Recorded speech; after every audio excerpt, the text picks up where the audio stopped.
നമസ്കാരം പ്രിയപ്പെട്ട പ്രേക്ഷകർക്ക് രാവിലെയിലേക്ക് സ്വാഗതം. ഒരു ലക്ഷ്യത്തിലേക്കുള്ള യാത്രയിൽ തടസ്സങ്ങൾ സ്വാഭാവികമാണ്. ഒരു മല കയറുമ്പോൾ കൊടുങ്കാറ്റും പേമാരിയും വരുന്നതുപോലെ ഈ തടസ്സങ്ങൾ നമ്മെ വെല്ലുവിളിക്കുമെങ്കിലും ലക്ഷ്യത്തെ മുടക്കുന്നില്ല. പക്ഷേ ഓരോ തടസ്സവും നമ്മുടെ ശക്തി വർദ്ധിപ്പിക്കുകയാണ് ചെയ്യുന്നത്. നദി പാറകളെ മറികടന്ന് ഒഴുകുന്നത് പോലെ തടസ്സങ്ങളെ പുതിയ വഴികൾ തേടി മറികടക്കുമ്പോൾ നാം കൂടുതൽ ശക്തരാകുന്നു. വിഘ്നങ്ങൾ വരുമ്പോൾ യാത്ര ഉപേക്ഷിക്കാതെ പുതിയ വഴികൾ തേടി അതിനെ അതിജീവിക്കണം. കാരണം വഴി ഒരിക്കലും തന്നെ അവസാനിക്കുന്നില്ല. ആ ശുഭചിന്തയോടെ ഇന്നത്തെ ഒരു പുതിയ ദിവസം തുടങ്ങാം. ഇന്ന് ചിങ്ങമാസം 11-ാം തീയതി, ഓണത്തിന്റെ 2-ാം നാളായ ചിത്തിര, ഒപ്പം വിനായക ചതുർത്ഥിയുമാണ്. ഇന്നത്തെ ദിവസം ജ്യോതിഷവശാൽ നമ്മെ കാത്തിരിക്കുന്നത് എന്തൊക്കെയെന്നറിയാം ദിവസഫലത്തിലൂടെ. ജ്യോതിഷ ദർശനത്തിൽ നമുക്കൊപ്പം പ്രശസ്ത ജ്യോതിഷി ഡോക്ടർ അനിത കുമാരി ചേരുന്നു.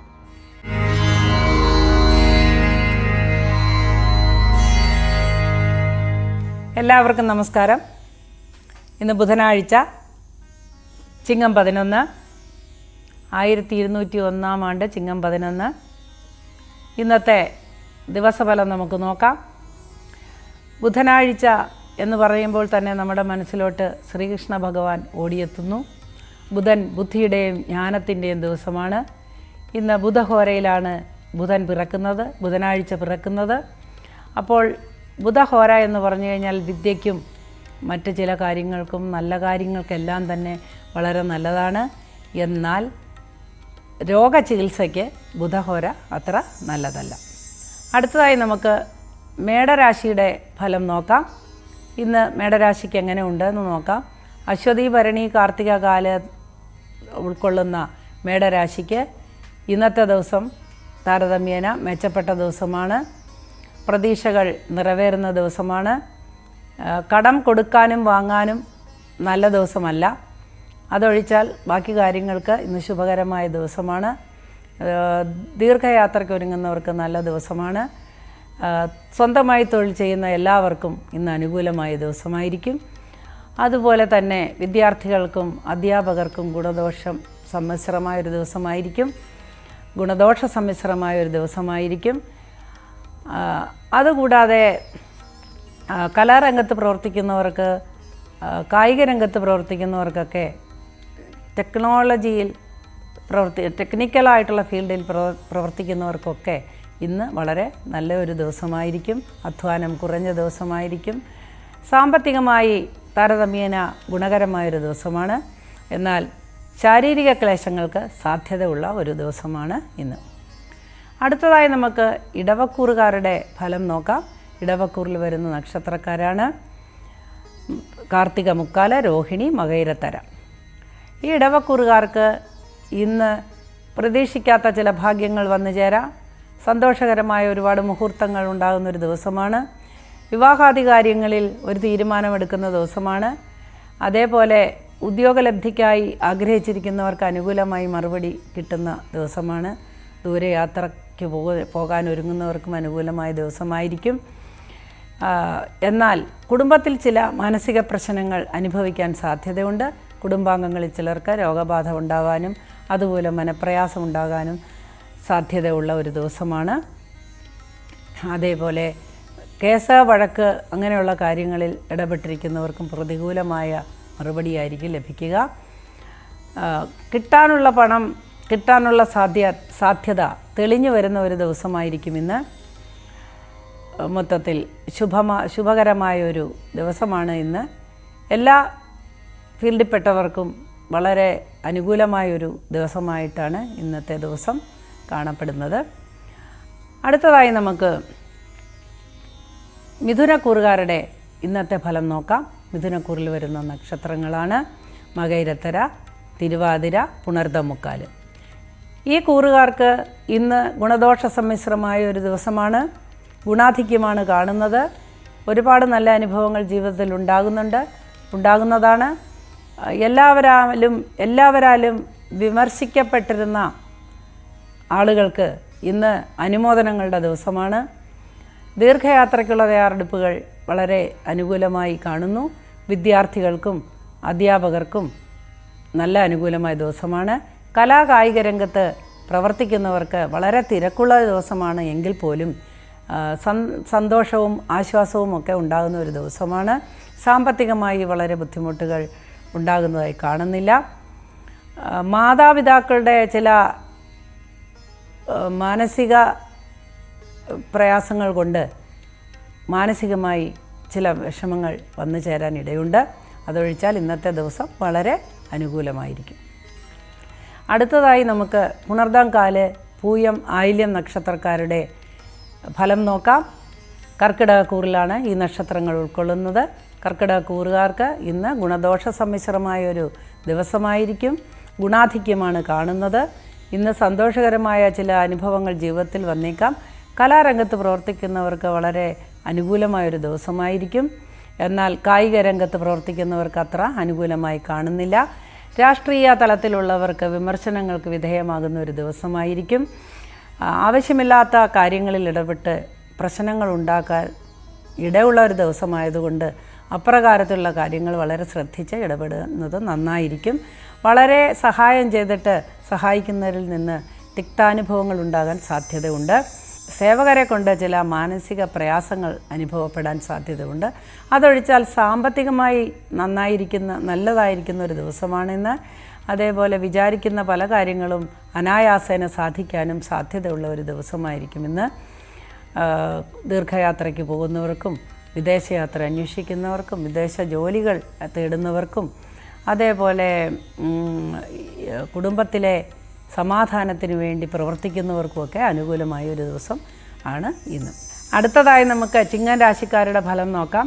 ചിങ്ങൻ രാശിയിൽ വരുന്ന നക്ഷത്രക്കാരാണ് മകം, പൂരം, ഉത്രം, കാല്. ഗുണദോഷ സമ്മിശ്രമായൊരു ദിവസമാണ് ഇന്നെങ്കിലും ദോഷാധിക്യമാണ് കാണുന്നത്. കൂടുതലായും മനക്ലേശത്തിന് ഇടയുള്ള ഒരു ദിവസമാണ്. ചില കലഹങ്ങൾ, പ്രശ്നങ്ങളൊക്കെ ഉണ്ടാകാൻ സാധ്യതയുണ്ട്. അതുപോലെ തൊഴിൽപരമായ മാനസിക സംഘർഷങ്ങൾക്ക് സാധ്യതയുണ്ട്. ധനനഷ്ടത്തിന് സാധ്യതയുണ്ട്. ഇതൊഴിച്ചാൽ മറ്റ് ചില കാര്യങ്ങളിൽ സന്തോഷം ലഭിക്കുന്നതാണ്. വൈകുന്നേരത്തോടുകൂടി ഇപ്രകാരമുള്ള പ്രശ്നങ്ങൾക്ക് പരിഹാരം കണ്ടെത്താൻ സാധിക്കും. വിദ്യാർത്ഥികൾക്കും അധ്യാപകർക്കും നേട്ടങ്ങൾ ഉള്ള ഒരു ദിവസമാണ്. വിദേശ പഠനത്തിന് ആഗ്രഹിക്കുന്നവർക്ക്, വലിയ കോഴ്സുകൾക്ക് അഡ്മിഷന് ശ്രമിക്കുന്നവർക്കൊക്കെ അനുകൂലമായൊരു ദിവസമായിരിക്കും. അതേപോലെ ചികിത്സ തുടങ്ങാൻ ഇന്ന് പറ്റിയ ദിവസമല്ല. ബ്ലഡ് പ്രഷർ, ലോ പ്രഷറോ ഹൈ പ്രഷറോ ഉള്ളവർക്ക് ഇന്ന് ചില മാറ്റങ്ങൾ കാണുന്നു, അനുകൂലമല്ല. അതേപോലെ തന്നെ ഡയബറ്റിക്, ഷുഗർ ഒക്കെ കൊണ്ട് വിഷമിക്കുന്നവർക്ക് ഇന്ന് അനുകൂലമല്ലാത്ത ചില ശാരീരിക ക്ലേശങ്ങൾ വരാൻ സാധ്യതയുണ്ട്. ദീർഘനാളുകളായി മുടങ്ങിക്കിടക്കുന്ന ചില കാര്യങ്ങൾ ഏറ്റെടുത്ത് നടത്താനും അതിനൊരു തീരുമാനം ഉണ്ടാകുവാനും ഇന്ന് വൈകുന്നേരത്തോടു കൂടി സാധ്യതയും കാണുന്നു. ഈശ്വര പ്രാർത്ഥന ഏറ്റവും നല്ല ഒരു ഉപാധിയാണ്. ഈശ്വര പ്രാർത്ഥനയിലൂടെ മുൻപോട്ട് പോവുക. എല്ലാവിധ ഐശ്വര്യങ്ങളും ഉണ്ടാകട്ടെ എന്ന് പ്രാർത്ഥിക്കുന്നു. അടുത്തതായി നമുക്ക് കന്നിക്കൂറുകാരുടെ ദിവസഫലം നോക്കാം. കന്നിക്കൂറിൽ വരുന്ന നക്ഷത്രങ്ങളാണ് ഉത്രാടം, മുക്കാല്, അത്തം, ചിത്തിരേര. ഈ കൂറുകാർക്ക് ഗുണദോഷ സമ്മിശ്രമായ ദിവസമായിരിക്കുമെന്ന്. എന്നാൽ ഗുണാധിക്യമാണ് കാണുന്നത്. മുടങ്ങിക്കിടന്നിരുന്ന പല കാര്യങ്ങളും ഏറ്റെടുത്ത് പൂർത്തിയാക്കാൻ ഉള്ള ശ്രമത്തിലേക്ക് വരുന്ന ദിവസമായിരിക്കും. ഗ്രഹനിർമ്മാണത്തിൽ ഏർപ്പെട്ടിരിക്കുന്നവർക്കുണ്ടായിരുന്ന തടസ്സങ്ങൾ ഒരു പരിധിവരെ മാറിക്കിട്ടുന്ന ദിവസമാണ്. സാമ്പത്തികമായി കടമെടുക്കാനോ വായ്പകൾ അപേക്ഷിച്ചിരിക്കുന്നവർക്കൊക്കെ ഇന്ന് അത് അനുകൂലമായി ലഭിക്കുന്നതാണ്. രാഷ്ട്രീയക്കാർക്ക് ഇന്ന് വളരെ അനുകൂലമായ ദിവസമായിരിക്കും. എന്നാൽ കലാകായിക രംഗത്ത് പ്രവർത്തിക്കുന്നവർക്ക് വളരെയധികം മാനസിക സംഘർഷങ്ങൾ അനുഭവിക്കേണ്ടതായി വരാം. അനാവശ്യമായ കുറ്റപ്പെടുത്തലുകൾ, ആരോപണങ്ങളൊക്കെ കേൾക്കാൻ സാധ്യതയുണ്ട്. അതുകൊണ്ട് വളരെ ശ്രദ്ധിക്കുക. അടുത്തതായി നമുക്ക് തുലാക്കൂറുകാരുടെ ഫലം നോക്കാം. തുലാക്കൂറിൽ വരുന്ന നക്ഷത്രങ്ങളാണ് ചിത്തിരാര, ചോതി, വിശാഖമുക്കാല്. തുലാക്കൂറുകാർക്ക് താരതമ്യേന മെച്ചപ്പെട്ട ഒരു ദിവസമായിരിക്കും ഇന്ന്. കഴിഞ്ഞ ദിവസങ്ങളിൽ ഉണ്ടായിരുന്ന പ്രയാസങ്ങളൊക്കെ പരിഹരിക്കപ്പെടുന്നതായിട്ട് കാണുന്നു. എല്ലാത്തിനും ഒരു തീരുമാനം എടുക്കുകയും തീരുമാനത്തിൽ ഉറച്ചു നിൽക്കുകയും ചെയ്യുന്ന ഒരു ദിവസമായിരിക്കും ഇന്ന്. വിദ്യാർത്ഥികൾക്കും അധ്യാപകർക്കും അനുകൂലമായ ഒരു ദിവസമാണ് ഇന്ന്. കലാകായിക രംഗത്ത് പ്രവർത്തിക്കുന്നവർക്കും ഒരു ഉത്സാഹം വരികയും കൂടുതൽ ഉണർവോടെ പ്രവർത്തിക്കാൻ കഴിയുകയൊക്കെ ചെയ്യുന്ന ഒരു ദിവസമാണ്. എഴുത്തുകാർക്ക് ഏറ്റവും നല്ല ദിവസമാണ് ഇന്ന്. ഏത് തരത്തിൽപ്പെട്ട എഴുത്തുകാരാണെങ്കിലും ആധാരമെഴുത്തും ഒക്കെ ഈ കൂട്ടത്തിൽ പെടുന്നുണ്ട്. അവർക്കുമൊക്കെ അനുകൂലമായൊരു ദിവസമായിരിക്കും ഇന്ന്.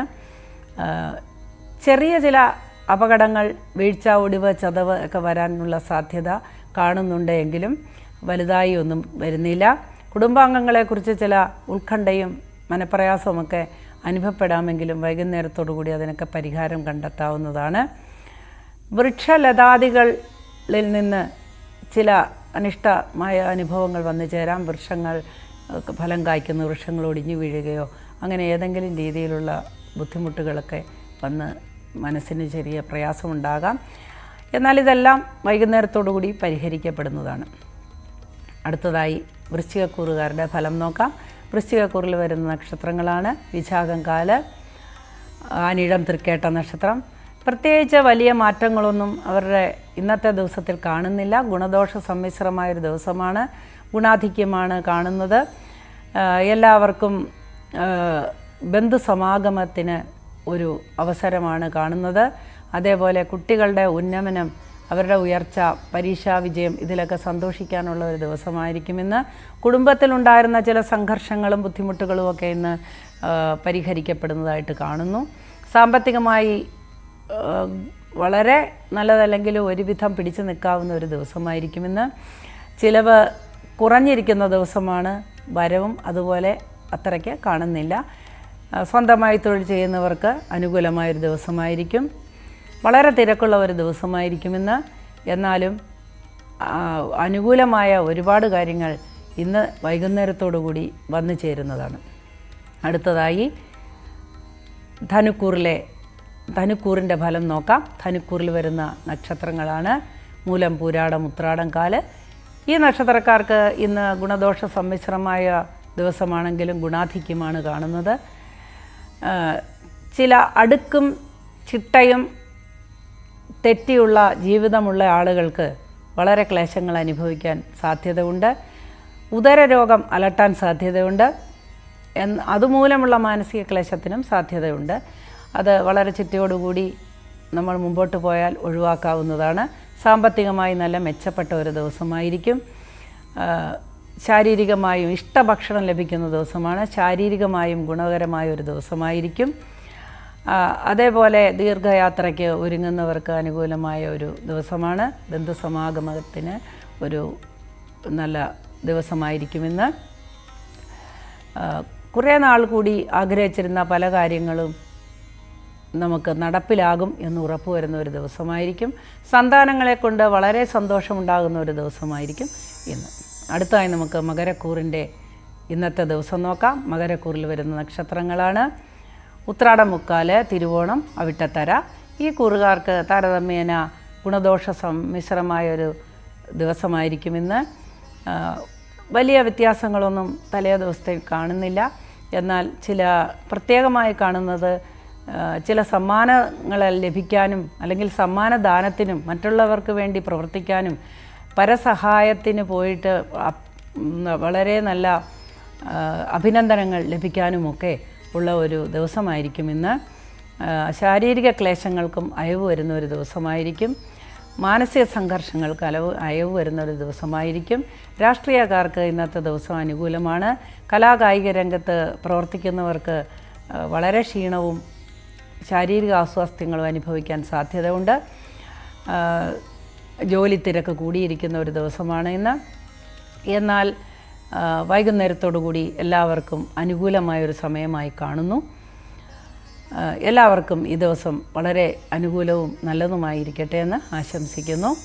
അടുത്തതായി കുംഭക്കൂറുകാർക്ക് ഇന്നത്തെ ദിവസം എങ്ങനെയാണെന്ന് പരിശോധിക്കാം. കുംഭക്കൂറിൽ വരുന്ന നക്ഷത്രങ്ങളാണ് അവിട്ടത്തര, ചതയം, പൂരുരുട്ടാതി, മുക്കാൽ. കുംഭക്കൂറുകാർക്ക് ഇന്നത്തെ ദിവസം വളരെ അനുകൂലമായിരിക്കും. തിരക്കേറിയ ജോലിക്കിടയിൽ ഒരുപാട് സന്തോഷങ്ങളും വന്നു ചേരാൻ സാധ്യതയുണ്ട്.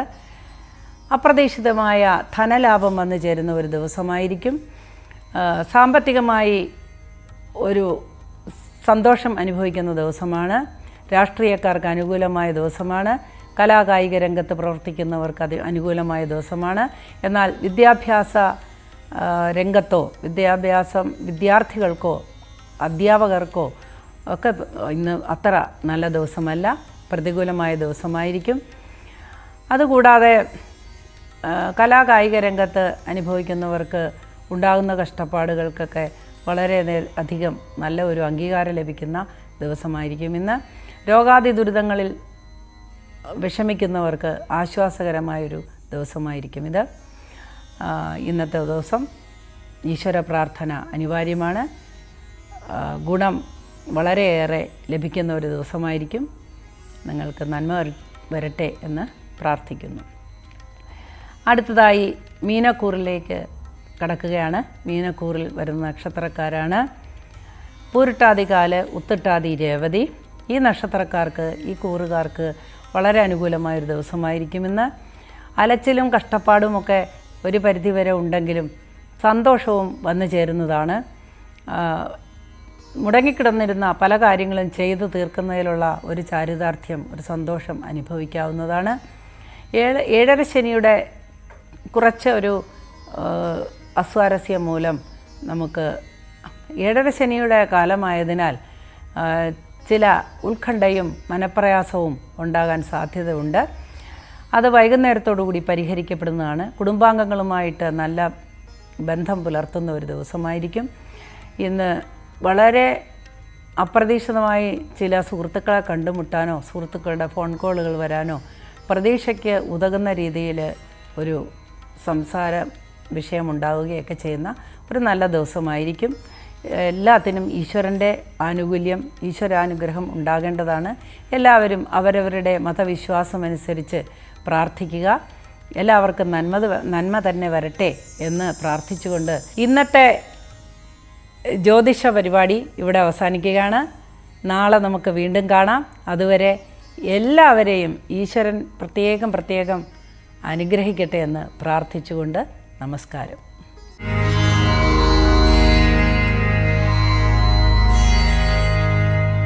കാസർഗോഡ് ജില്ലയുടെ ഹൃദയഭാഗത്ത് മധുവാഹിനി പുഴയുടെ തീരത്ത് തലയുയർത്തി നിൽക്കുന്ന മധൂർ ക്ഷേത്രം.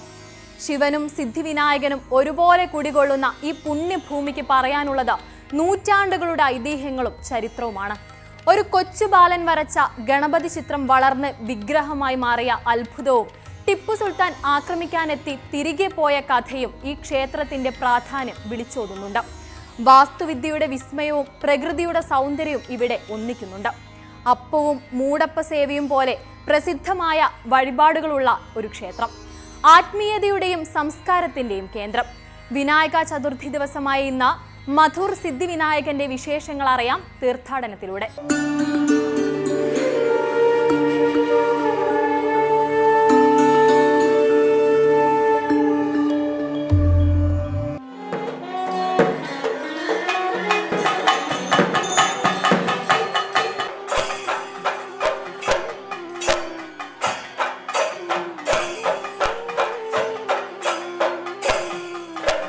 കാസർഗോഡ് നഗരത്തിൽ നിന്ന് കേവലം 8 കിലോമീറ്റർ അകലെ പ്രശാന്തമായ മധുവാഹിനി പുഴയുടെ തീരത്ത് തല ഉയർത്തി നിൽക്കുന്ന മധൂർ ശ്രീ മദനന്തേശ്വര സിദ്ധിവിനായക ക്ഷേത്രം വെറുമൊരു ആരാധനാലയം മാത്രമല്ല, നൂറ്റാണ്ടുകളുടെ ചരിത്രവും അനേകം ഐതിഹ്യങ്ങളും ഇഴചേർന്നൊരു പുണ്യഭൂമിയാണ്.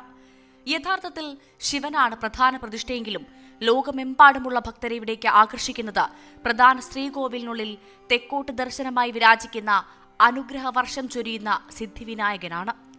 കേരളത്തിന്റെ വടക്കേ അറ്റത്തുള്ള കാസർഗോഡിന്റെ സാംസ്കാരിക തലസ്ഥാനമെന്ന് വിശേഷിപ്പിക്കാവുന്ന മധൂർ ഗ്രാമത്തിലാണ് ഈ മഹാക്ഷേത്രം സ്ഥിതി ചെയ്യുന്നത്.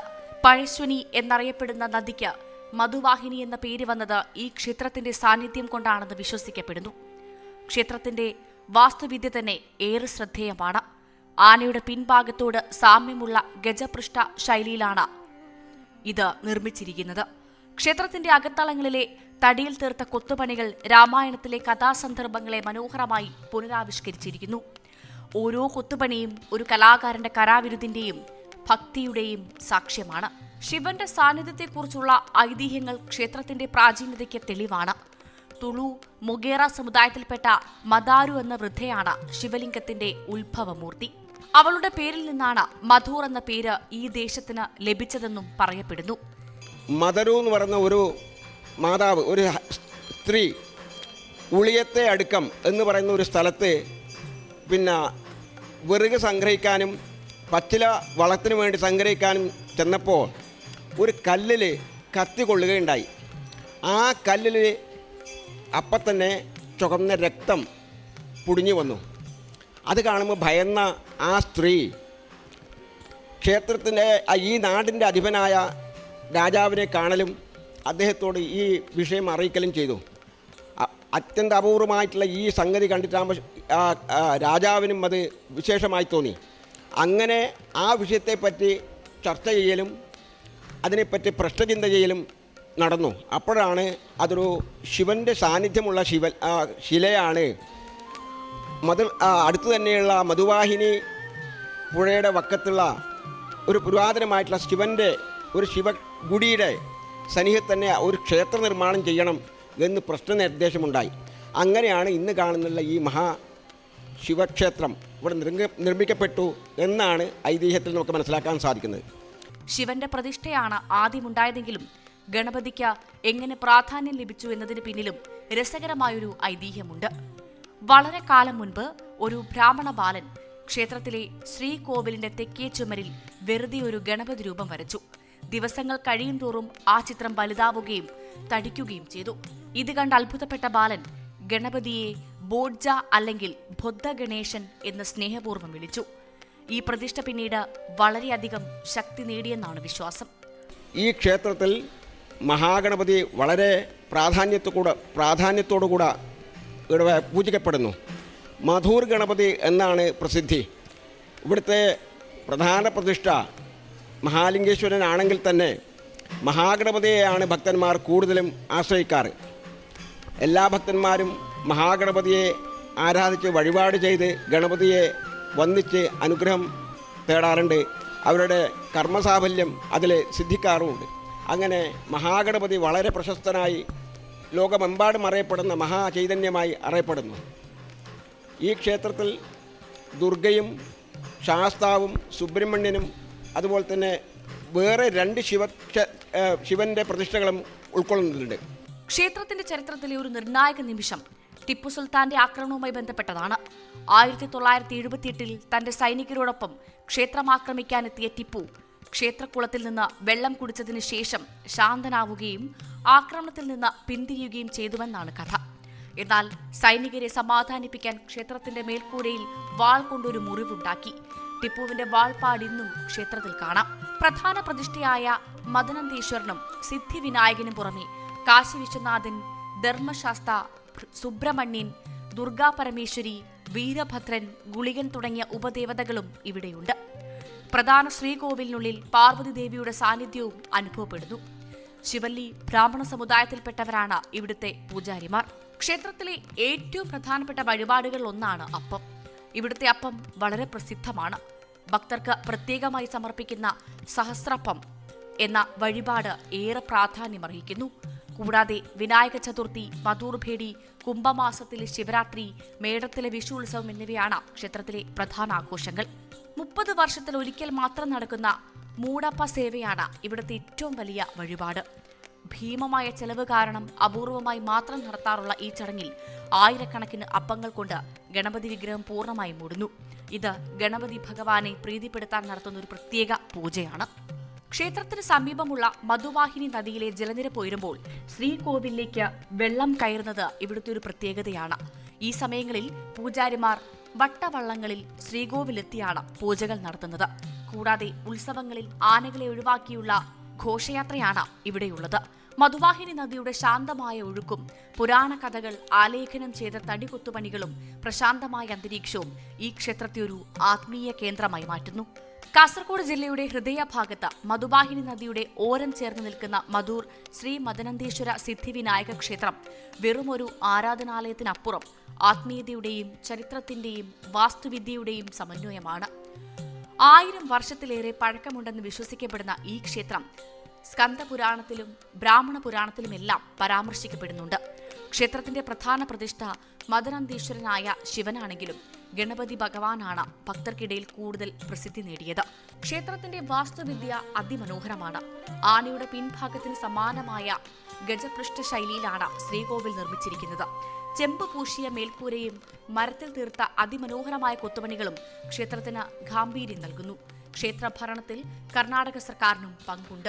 മധൂർ ക്ഷേത്രം വഴിപാടുകളുടെ കാര്യത്തിലും ഏറെ പ്രസിദ്ധമാണ്. ഇവിടുത്തെ അപ്പമാണ് ഏറ്റവും പ്രധാനപ്പെട്ട വഴിപാട്. സഹസ്രാപ്പം, അതായത് 1000 അപ്പം ഒരുമിച്ച് സമർപ്പിക്കുന്ന വഴിപാടിന് വലിയ പ്രാധാന്യമുണ്ട്. എന്നാൽ ഈ എല്ലാ വഴിപാടുകളെക്കാളും പ്രധാനമായത് മൂടപ്പ സേവയാണ്. അപൂർവമായി മാത്രം നടത്താറുള്ള ഈ ചടങ്ങിൽ ഗണപതിയുടെ വിഗ്രഹം പൂർണ്ണമായി അപ്പം കൊണ്ട് മൂടുന്നു. ഇത് ഗണപതിയെ പ്രീതിപ്പെടുത്താനും ഭക്തരുടെ ആഗ്രഹങ്ങൾ സാധിക്കാനും വേണ്ടിയാണ്. ഈ ചടങ്ങ് നടക്കുമ്പോൾ സമീപ ക്ഷേത്രങ്ങളിൽ നിന്നും തെയ്യം സംഘങ്ങളിൽ നിന്നും ആളുകൾ ഉത്സവത്തിൽ പങ്കുകൊള്ളാറുണ്ട്. ഇത് പ്രാദേശിക ഐക്യത്തെ സൂചിപ്പിക്കുന്നു. ഈ ക്ഷേത്രം വേദപഠനത്തിനും ഒരു കേന്ദ്രമാണ്. എല്ലാ വർഷവും ഏപ്രിൽ മെയ് മാസങ്ങളിൽ ഇവിടെ വേദ ക്ലാസുകൾ നടത്താറുണ്ട്. കേരളത്തിൽ നിന്നും കർണാടകയിൽ നിന്നുമുള്ള വിദ്യാർത്ഥികൾ വേദം പഠിക്കാനായി ഇവിടെ എത്തുന്നു. മഴക്കാലത്ത് നദിയിലെ ജലമുയർന്ന ശ്രീകോവിലേക്ക് കയറുമ്പോൾ പുരോഹിതർ വട്ടവള്ളത്തിൽ സഞ്ചരിച്ചാണ് പൂജകൾ നടത്തുന്നത്. പ്രകൃതിയുമായി ഇണങ്ങി നിൽക്കുന്ന ഈ ക്ഷേത്രം പ്രശാന്തമായ അന്തരീക്ഷവും ആത്മീയ ഭാവവും കൊണ്ട് ഏത് സഞ്ചാരിയെയും ആകർഷിക്കും.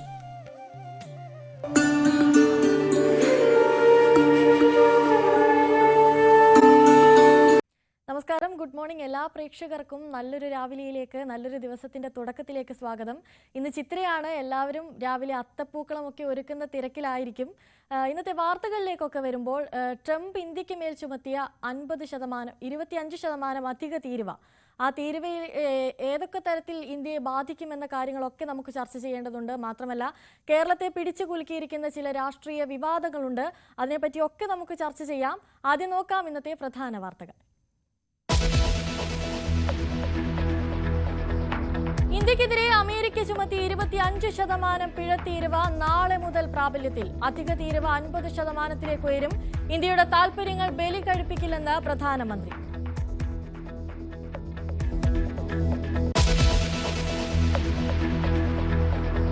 രാഹുൽ ഗാന്ധിയുടെ വോട്ടധികാർ യാത്ര 11ാം ദിനത്തിൽ. തമിഴ്നാട് മുഖ്യമന്ത്രി MK സ്റ്റാലിൻ ഇന്ന് പങ്കുചേരും. യാത്രയ്ക്കൊപ്പം പ്രിയങ്കയും തുടരുന്നു.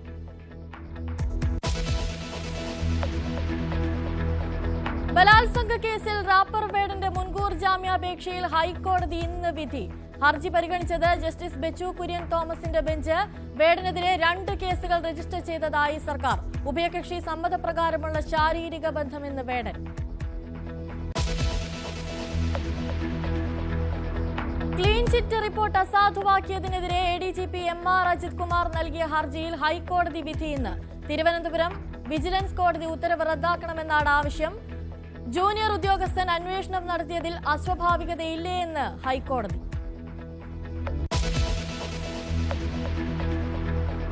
കേരള ഫിലിം ചേംബറിൽ ഭാരവാഹി തെരഞ്ഞെടുപ്പ് ഇന്ന്. പോരാട്ടം അനിൽ തോമസ്, ശശി അയ്യഞ്ചിറ പാനലുകൾ തമ്മിൽ. സാന്ദ്ര തോമസ് മത്സരിക്കുന്നത് സെക്രട്ടറി സ്ഥാനത്തേക്ക്.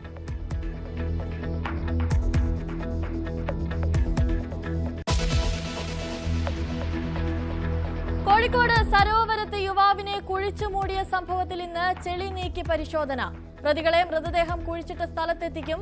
മരിച്ച വിജിലിന്റെ ബൈക്ക് കണ്ടെത്തിയത് കല്ലായി റെയിൽവേ സ്റ്റേഷന് സമീപത്ത്.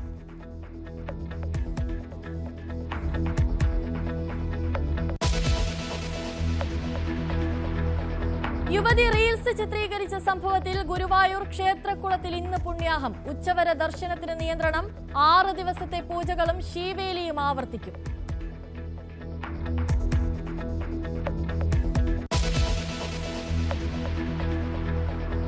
വാർത്തയിലേക്ക് വിശദമായി വരുമ്പോൾ ആദ്യം നമുക്ക് ചർച്ച ചെയ്യാനുള്ളത് ഇന്ത്യക്കെതിരെ അമേരിക്ക ചുമത്തിയ 25% പിഴത്തീരുവയെ പറ്റിയാണ്. ഈ പിഴത്തീരുവ നാളെ മുതൽ പ്രാബല്യത്തിൽ വരികയാണ്. റഷ്യയിൽ നിന്നും ക്രൂഡ് ഓയിൽ വാങ്ങുന്നുവെന്നതിന്റെ പേരിലായിരുന്നു അധിക തീരുവ ചുമത്തിയത്. ഇതോടെ ഇന്ത്യൻ ഉൽപ്പന്നങ്ങൾക്ക് മേൽ ട്രംപ് ഭരണകൂടം ചുമത്തുന്ന ആകെ അധിക തീരുവ 50%-ലേക്ക് ഉയരും.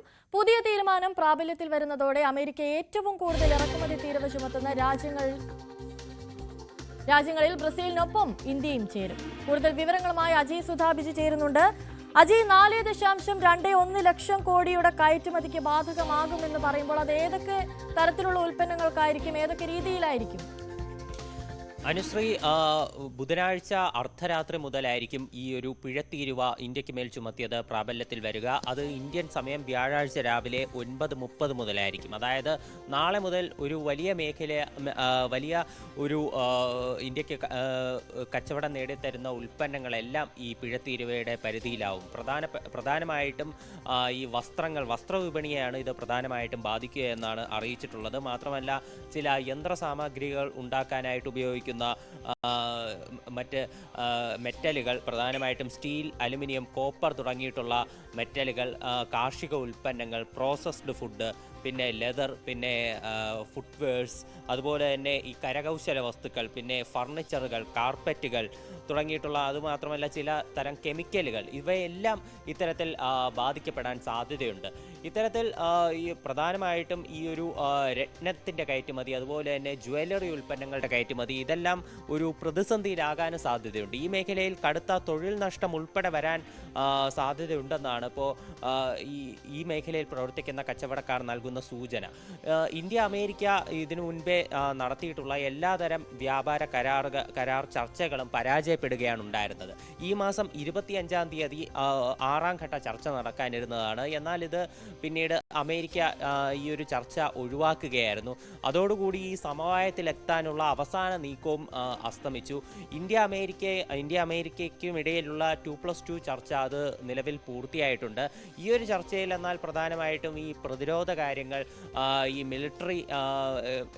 മിലിറ്ററിയുമായിട്ട് ബന്ധപ്പെട്ടിട്ടുള്ള കാര്യങ്ങൾ, ഇതെല്ലാമാണ് ചർച്ചയായത്. വ്യാപാരവും ഈ ഒരു ചർച്ചയിൽ വിഷയമായിട്ടുണ്ടെന്നാണ് സൂചന. എന്നാൽ ഈ പിഴത്തീരുവയെക്കുറിച്ചുള്ള വിശദാംശങ്ങളൊന്നും ഇന്ത്യ ചർച്ച ചെയ്തിട്ടില്ല. ഇതുമായിട്ട് ബന്ധപ്പെട്ടിട്ടുള്ള കാര്യങ്ങളൊന്നും ചർച്ച ചെയ്തതായിട്ട് നിലവിൽ വിവരമില്ല. അതുപോലെ തന്നെ പ്രധാനമന്ത്രി നരേന്ദ്രമോദിയെ പ്രസിഡന്റ് ഡൊണാൾഡ് ട്രംപ് ടെലിഫോണിൽ 4 തവണ ബന്ധപ്പെടാൻ ശ്രമിച്ചുവെന്ന് ഒരു ജർമ്മൻ പത്രം റിപ്പോർട്ട് ചെയ്യുന്നുണ്ട്. വിദേശകാര്യ മന്ത്രാലയം ഈ റിപ്പോർട്ട് ഇതുവരെ നിഷേധിച്ചിട്ടില്ല. ഈ ഏകപക്ഷീയമായി പിഴത്തീരുവ ചുമത്തിയ അമേരിക്കൻ നടപടിയിൽ വഴങ്ങേണ്ട കാര്യമില്ല എന്നുള്ളതാണ് ഇന്ത്യയുടെ നിലപാട്. പ്രധാനമന്ത്രി നരേന്ദ്രമോദി തന്നെ ഇപ്പോൾ കഴിഞ്ഞ ദിവസം ഉൾപ്പെടെ നടന്ന റാലിയിൽ ഉൾപ്പെടെ ഈ കാര്യം സൂചിപ്പിച്ചിരുന്നു. കർഷകരുടെയും പിന്നെ ചെറുകിട വ്യവസായികളുടെയും ക്ഷീരകർഷകരുടെയും താല്പര്യങ്ങൾ കുരുതി കൊടുത്തുകൊണ്ടുള്ള ഒരു തരം ചർച്ചയ്ക്കും തയ്യാറല്ല എന്ന് പ്രധാനമന്ത്രി നരേന്ദ്രമോദി പറഞ്ഞു. അതുപോലെ തന്നെ ഈ പിഴത്തീരുവ ബാധിക്കാൻ സാധ്യതയുള്ള മേഖലകൾക്ക് പ്രത്യേക പാക്കേജ് പ്രഖ്യാപിക്കാനും കേന്ദ്ര സർക്കാർ ആലോചിക്കുന്നുണ്ട്. ഈ പാക്കേജ് പ്രഖ്യാപിക്കുന്നതുമായി ബന്ധപ്പെട്ടിട്ടുള്ള കാര്യങ്ങൾ ചർച്ച ചെയ്യാൻ പ്രത്യേക യോഗം ചേരും. 25,000 കോടിയുടെ പാക്കേജാണ് ഈ മേഖലകളിൽ അനുവദിക്കാനായി നിശ്ചയിച്ചിട്ടുള്ളത്. ഈ പിഴത്തീരുവ നിലവിൽ വരുന്നതോടുകൂടി ഇന്ത്യയുടെ പ്രധാനമായിട്ടും വസ്ത്രവിപണി ഉൾപ്പെടെ വലിയ പ്രതിസന്ധിയിലാകും. തൊഴിൽ നഷ്ടം ഉൾപ്പെടെ ഈ മേഖലയിൽ വരും. ഇന്ത്യൻ GDPയുടെ 2% അമേരിക്കയിലേക്കുള്ള എക്സ്പോർട്ട് വഴി ലഭിക്കുന്ന ഒരു ബിസിനസ് എന്ന് പറയുന്നത്. അപ്പോൾ ഇതുൾപ്പെടെ ഒരു പ്രതിസന്ധിയിലാകാനുള്ള സാധ്യതയുണ്ട്.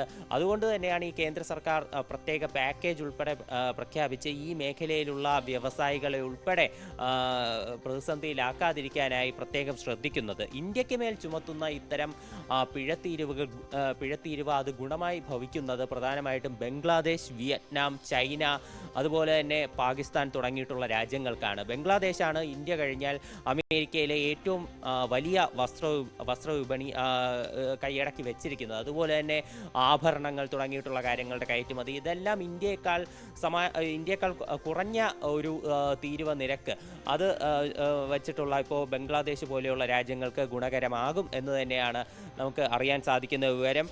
ഇന്ത്യക്ക് മേൽ പിഴത്തീരുവ ചുമത്തുന്നതിൽ നിന്ന് പിന്നോട്ടില്ല എന്ന് തന്നെയാണ് അമേരിക്കയും വ്യക്തമാക്കുന്നത്. ഇക്കാര്യം വ്യക്തമാക്കിക്കൊണ്ട് കഴിഞ്ഞ ദിവസം US customs and border protection വകുപ്പ് പ്രത്യേക നോട്ടീസ് പുറപ്പെടുവിച്ചിരുന്നു. എന്നാൽ ഈയൊരു മേഖലയിൽ, അതായത് ഈ പിഴത്തീരുവ ഈ ചുമത്തിയതിൽ ഇതിന് പുറത്തുള്ള ചില ഉൽപ്പന്നങ്ങളുമുണ്ട്. എന്നാൽ ഇത് സാമാന്യം കുറഞ്ഞ ഒരു തുകയിലുള്ള ഉൽപ്പന്നങ്ങളാണ് വരുന്നത്. $27.6 ബില്യൺ ഉൽപ്പന്നങ്ങളാണ് ഈ പിഴത്തീരുവയ്ക്ക് പുറത്തു വരുന്നത്. പ്രധാനമായിട്ടും ഫാർമസ്യൂട്ടിക്കൽ ഉൽപ്പന്നങ്ങൾ, ഇന്ത്യയിൽ നിന്ന് കയറ്റുമതി ചെയ്യുന്ന മരുന്നുകൾ, അതുപോലെ തന്നെ പെട്രോളിയം ഉൽപ്പന്നങ്ങൾ തുടങ്ങിയിട്ടുള്ള കാര്യങ്ങളൊന്നും ഈ പിഴത്തീരുവയുടെ പരിധിയിൽ വരില്ല എന്നറിയിച്ചിട്ടുണ്ട്.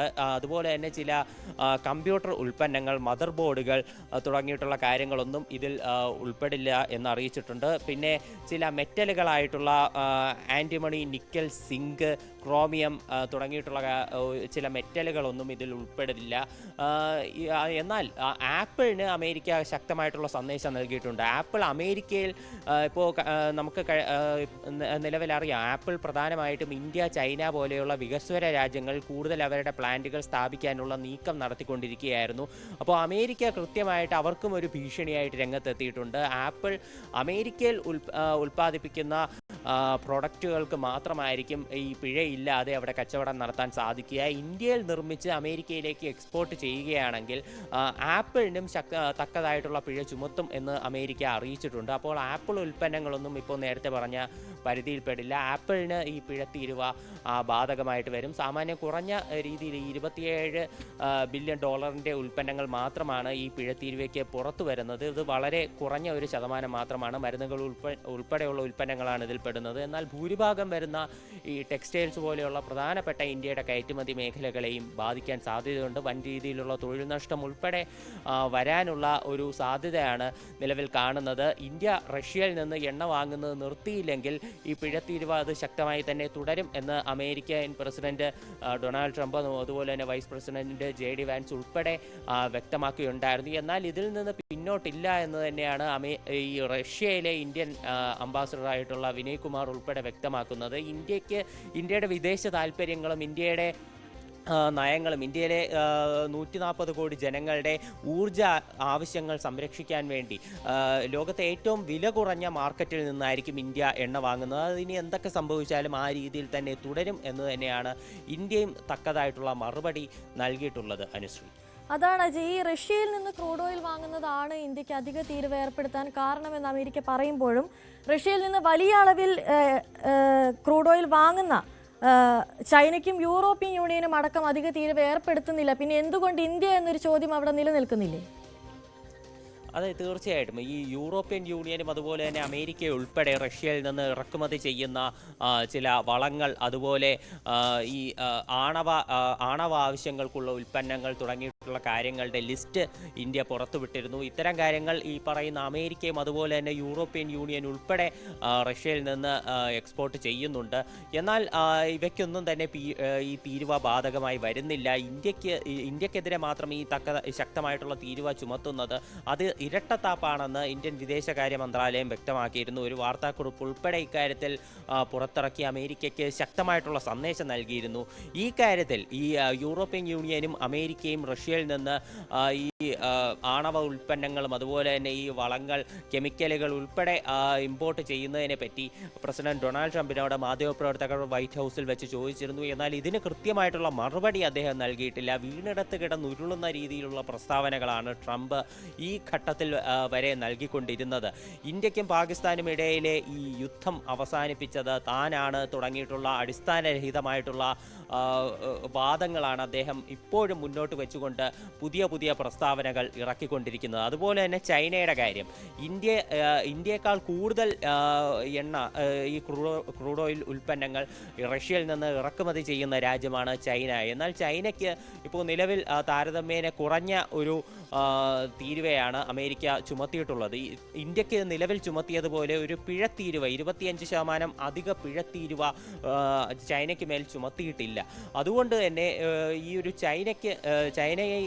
ചൈനയോട് അമേരിക്ക കാണിക്കുന്നതും ഇത്തരത്തിലുള്ള ഒരു ഇരട്ടത്താപ്പ് നിലപാടാണ്. അത് പ്രത്യേകിച്ചും ചൈനയിൽ നിന്ന് അമേരിക്കയിലേക്ക് ഇറക്കുമതി ചെയ്യുന്ന റെയർ എർത്ത് എലമെന്റ്സും അതുപോലെ തന്നെ മറ്റ് കെമിക്കലുകളും പിന്നെ യന്ത്രസാമഗ്രികളും ഉൾപ്പെടെ അവയെ കണ്ണു നട്ടുകൊണ്ടാണ് അമേരിക്ക ഇത്തരത്തിൽ ചൈനയോട് കടുത്ത നിലപാട് സ്വീകരിക്കാത്തത്.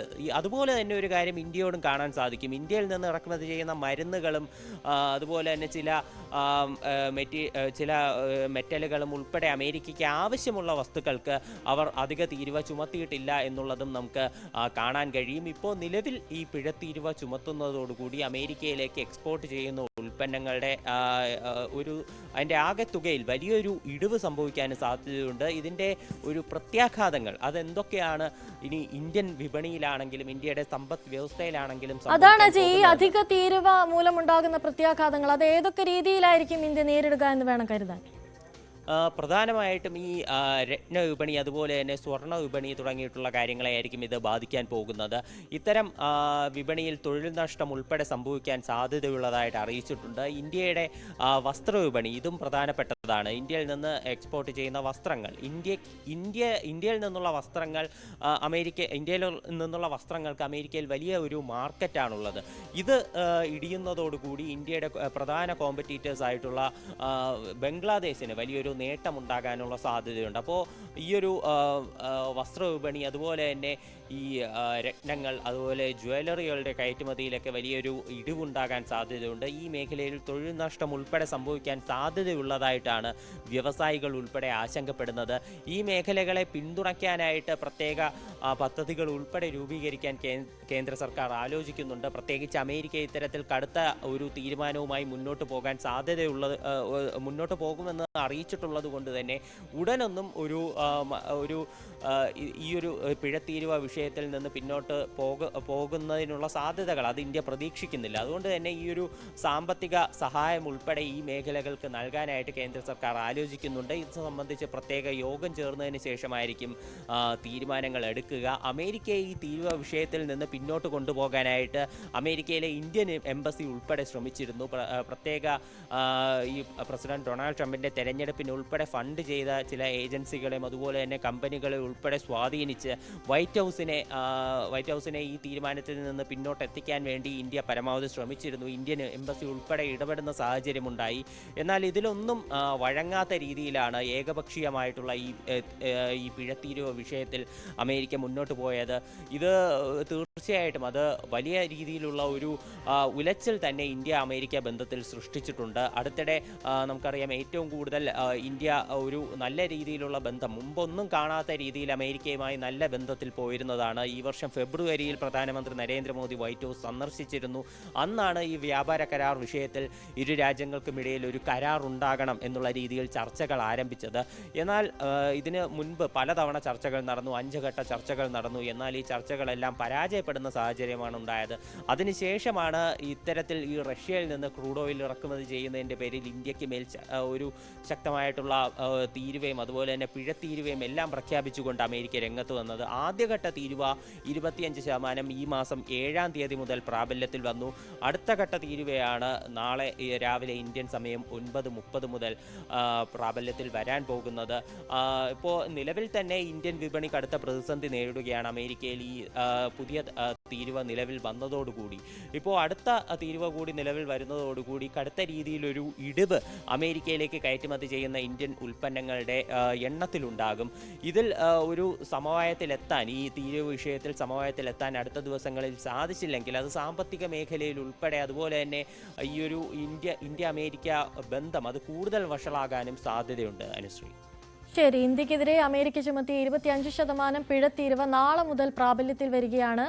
അജയ് സുധ ബിജു ആണ് കൂടുതൽ വിവരങ്ങൾ നൽകിയത്.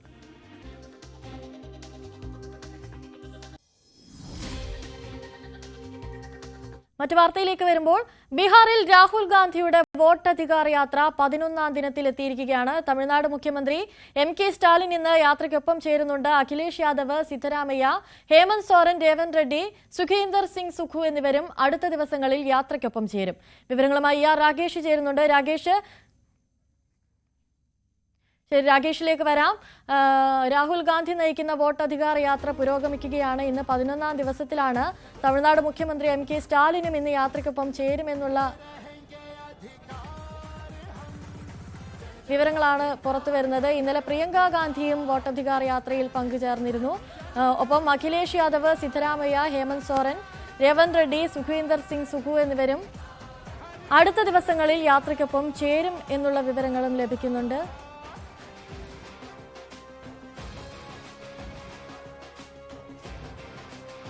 വിവരങ്ങളുമായി രാകേഷ് ചേരുന്നുണ്ട്. രാകേഷ്, ഏത് രീതിയിലാണ് ഇപ്പോൾ യാത്ര പുരോഗമിക്കുന്നത്? എന്തൊക്കെയാണ് നിലവിലെ സാഹചര്യം? Anusree, good morning. വോട്ടധികാർ യാത്ര ഇന്ന് 11ാം ദിവസമാണ്. ഏതായാലും വലിയ വിമർശനം തെരഞ്ഞെടുപ്പ് കമ്മീഷനും ഒപ്പം തന്നെ BJPക്കുമെതിരെയും രാഹുൽ ഗാന്ധി തുടരുകയാണ്. ഇന്നലെ വൈകിട്ട് നടന്ന യാത്രയിലും കടുത്ത വിമർശനവും ആരോപണങ്ങളും ഉന്നയിച്ചിട്ടുണ്ട് തെരഞ്ഞെടുപ്പ് കമ്മീഷനും BJPക്കുമെതിരെ. അതായത് 2012 മുതൽ ഇത്തരത്തിൽ വോട്ട് കൊള്ള BJP നടത്തുന്നുവെന്ന ആരോപണമാണ് രാഹുൽ ഗാന്ധി പറഞ്ഞിരിക്കുന്നത്. അതായത് 2012 ഗുജറാത്ത് നിയമസഭാ തെരഞ്ഞെടുപ്പിലാണ് ഇത്തരത്തിൽ വോട്ട് കൊള്ള ആരംഭിക്കുന്നത്. പിന്നീട് 2014 നരേന്ദ്രമോദി ആദ്യമായി പ്രധാനമന്ത്രിയാകുന്നു ഇത്തരത്തിൽ വോട്ട് കൊള്ള നടത്തിയാണെന്ന് രാഹുൽ ഗാന്ധി ചൂണ്ടിക്കാണിക്കുന്നു. അതൊരു ഉദാഹരണം കൂടി നിരത്തുന്നുണ്ട്. കാരണം കേന്ദ്ര ആഭ്യന്തരമന്ത്രിയായ അമിത്ഷാ പലപ്പോഴായി പറഞ്ഞിട്ടുണ്ട് അടുത്ത 50 കൊല്ലം BJP തന്നെ ഇന്ത്യ ഭരിക്കുമെന്ന്. അപ്പോൾ ഇത്തരത്തിൽ ഇങ്ങനൊരാൾക്ക് എങ്ങനെ പറയാൻ സാധിക്കുന്നു, രാഷ്ട്രീയമല്ലേ കാര്യങ്ങൾ, എങ്ങനെ പറയാൻ സാധിക്കുന്നു എന്ന് തനിക്ക് തോന്നിയിട്ടുണ്ട്. ഒരു വിചിത്രമായ പ്രസ്താവനയായിട്ട് അത് തോന്നിയിട്ടുണ്ട്. പക്ഷേ അതല്ല യാഥാർത്ഥ്യം. ഇത് ഈ വോട്ടുകൊള്ള നിരന്തരം നടക്കുന്നതുകൊണ്ടാണ് അത്തരമൊരു പ്രസ്താവന നടത്താൻ അമിത്ഷായ്ക്ക് കഴിയുന്നതെന്നാണ് രാഹുൽ ഗാന്ധി ചൂണ്ടിക്കാണിച്ചിരിക്കുന്നത്. ഏതായാലും കേന്ദ്രത്തിനും ഒപ്പം തന്നെ തെരഞ്ഞെടുപ്പ് കമ്മീഷനുമെതിരെയുള്ള പ്രചാരണം, യാത്ര അത് വലിയ ജനപങ്കാളിത്തത്തോടു കൂടി മുന്നേറുകയാണ്. വിവിധ കക്ഷികൾ, പ്രത്യേകിച്ച് ഇന്ത്യ സഖ്യത്തിന്റെ എല്ലാ കക്ഷികളും ഈ യാത്രയുടെ ഭാഗമാകുന്നുണ്ട്. അതിന് പ്രധാനപ്പെട്ട കാരണം ബീഹാർ നിയമസഭാ തെരഞ്ഞെടുപ്പിലേക്ക് പോവുകയാണ്. അടുത്ത മാസം ബീഹാറിൽ നിയമസഭാ തെരഞ്ഞെടുപ്പ് പ്രഖ്യാപിക്കും. ഇത്തവണ ഇന്ത്യ സഖ്യം അധികാരം തിരിച്ചുപിടിക്കാൻ കഴിയുമെന്നൊരു വലിയ പ്രതീക്ഷ പങ്കുവെക്കുകയും ചെയ്യുന്നുണ്ട്. ഏതായാലും കൂടുതൽ നേതാക്കൾ ഇന്ത്യ സഖ്യത്തിന്റെ ഭാഗമായ NDA ഇതര മുഖ്യമന്ത്രിമാർ അവിടേക്ക് എത്തിക്കൊണ്ടിരിക്കുകയാണ്. ഇന്നലെ രേവന്ത് റെഡ്ഡി അവിടെ ഉണ്ടായിരുന്നു. ഇന്ന് തമിഴ്നാട് മുഖ്യമന്ത്രി MK സ്റ്റാലിൻ കൂടി എത്തുകയാണ്. അല്പസമയത്തകം തന്നെ സ്റ്റാലിൻ ചെന്നൈയിൽ നിന്ന് ബീഹാറിലേക്ക് യാത്രയിരിക്കും. 10 മണിയോടുകൂടി ദർബാംഗയിലെത്തും. അവിടെ രാഹുലിനൊപ്പം റോഡ് ഷോയിലും പിന്നീട് നടക്കുന്ന ഒരു പൊതുയോഗത്തിലും സ്റ്റാലിൻ പങ്കെടുക്കുകയും ചെയ്യുന്നുണ്ട്. അങ്ങനെ ഒരു ഇന്ത്യ സഖ്യത്തിന്റെ വലിയ രീതിയിലുള്ള വിപുലമായ പ്രചാരണ പരിപാടിയുമായി മാറ്റുകയാണ് ഇപ്പോൾ വോട്ടർ അധികാർ യാത്ര. അതേസമയം തന്നെ ഇന്നലെ രേവന്ത് റെഡ്ഡി അവിടെ പങ്കെടുത്തത് അതിനെ ചോദ്യം ചെയ്തുകൊണ്ട് ബീഹാറിലെ ചില രാഷ്ട്രീയ കക്ഷികളെങ്കിലും രംഗത്ത് വന്നിട്ടുണ്ട്. പ്രത്യേകിച്ച് പ്രശാന്ത് കിഷോറാണ് രേവന്ത് റെഡ്ഡിക്കെതിരെ രംഗത്ത് വന്നത്. കാരണം രേവന്ത് റെഡ്ഡി 2023 മുഖ്യമന്ത്രിയാകുന്നത്. അന്ന് ചില പരാമർശങ്ങൾ ബീഹാറുമായി ബന്ധപ്പെട്ട് നടത്തിയിരുന്നു. KCRനെ വിമർശിക്കാനാണ് അത്തരമൊരു പ്രസ്താവനയൊക്കെ തന്നെ അന്ന് നടത്തിയെങ്കിൽ പോലും അതിപ്പോൾ ചോദ്യം ചെയ്യപ്പെടുകയാണ്. കാരണം അന്ന് രേവന്ത് റെഡ്ഡി സൂചിപ്പിച്ച പ്രധാനപ്പെട്ട കാര്യം തൻ്റെ DNA തെലങ്കാനയിലാണ്, എന്നാൽ KCRന്റെ DNA ബീഹാറുകാരനാണ്, KCR DNA ബീഹാറിയാണ് എന്ന പരാമർശം നടത്തിയിരുന്നു. അതന്ന് വലിയ വിവാദമാവുകയും ചെയ്തിരുന്നു. കാരണം കുറുമി വിഭാഗത്തിലുള്ള ബീഹാറിയാണ് KCR. പിന്നീട് തെലങ്കാനയിലെത്തുകയും ആന്ധ്രാപ്രദേശിലെത്തുകയും അവിടെ നിന്ന് ആന്ധ്രയുടെ ഭാഗമാവുകയും ചെയ്ത ആളാണ്. അതായത് ബീഹാറുകാരനേക്കാൾ മെച്ചപ്പെട്ട DNA ആണ് തെലുങ്ക് നാട്ടിലുള്ള തനിക്ക് എന്ന പരാമർശമാണ് അന്ന് അദ്ദേഹം നടത്തിയത്. അത് അന്ന് തന്നെ RJD അടക്കമുള്ള കക്ഷികൾ BJP ഒപ്പം തന്നെ JDU ഒക്കെ തന്നെ ചോദ്യം ചെയ്തുകൊണ്ട് രംഗത്ത് വന്നിരുന്നു. ഇപ്പോൾ വീണ്ടും രേവന്ത് റെഡ്ഡി ഇന്നലെ എത്തിയപ്പോൾ ആ വിമർശനം ആവർത്തിക്കുകയാണ്. അങ്ങനെ ചില നീക്കങ്ങൾ കൂടി പ്രതിപക്ഷ പാർട്ടികളുടെ ഭാഗത്തുനിന്നും ബീഹാറിൽ നടക്കുന്നുണ്ട്. അനുശ്രീ. ശരി, ബീഹാറിൽ രാഹുൽ ഗാന്ധിയുടെ വോട്ടർ അധികാർ യാത്ര 11ാം ദിവസത്തിലെത്തിയിരിക്കുകയാണ്. തമിഴ്നാട് മുഖ്യമന്ത്രി MK സ്റ്റാലിനും ഇന്ന് യാത്രയ്ക്കൊപ്പം ചേരുകയാണ്. രാകേഷാണ് കൂടുതൽ വിവരങ്ങൾ നൽകിയത്. കോഴിക്കോട് സരോവരത്ത് യുവാവിനെ കുഴിച്ചുമൂടിയ സംഭവത്തിൽ പ്രതികളെ ഇന്ന് മൃതദേഹം കുഴിച്ചിട്ടെന്ന് പറയുന്ന സരോവരത്തെത്തിക്കും. കുഴിച്ചിട്ട സ്ഥലത്തെ ചെളി നീക്കി പരിശോധന നടത്തും. മരിച്ച വിജിലിന്റെ ബൈക്ക് കലായി റെയിൽവേ സ്റ്റേഷന് സമീപത്തെ കാട് മൂടിയ സ്ഥലത്ത് നിന്ന് കഴിഞ്ഞ ദിവസം കണ്ടെത്തിയിരുന്നു.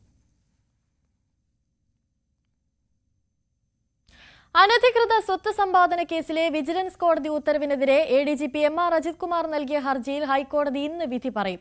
തനിക്ക് ക്ലീൻ ചിറ്റ് നൽകിയ റിപ്പോർട്ട് അസാധുവാക്കിയ തിരുവനന്തപുരം വിജിലൻസ് കോടതി ഉത്തരവ് റദ്ദാക്കണമെന്നാണ് ഹർജിയിലെ ആവശ്യം. വസ്തുതകൾ പരിഗണിക്കാതെയാണ് വിജിലൻസ് കോടതി ഉത്തരവെന്നാണ് അജിത് കുമാറിന്റെ വാദം. പരാതിക്ക് വിശ്വാസയോഗ്യമായ മറ്റ് തെളിവുകളൊന്നും ഉണ്ടായിരുന്നില്ലെന്നും അജിത് കുമാർ ഹർജിയിൽ പറയുന്നു. എന്നാൽ കേസിൽ ഹൈക്കോടതി കഴിഞ്ഞ നിർണായകമായ ചില ചോദ്യങ്ങൾ ചോദിച്ചിരുന്നു. ADGPക്കെതിരെ ജൂനിയർ ഉദ്യോഗസ്ഥൻ അന്വേഷണം നടത്തിയതിൽ അസ്വാഭാവികതയില്ലേ എന്നും ഹൈക്കോടതി ചോദിച്ചു.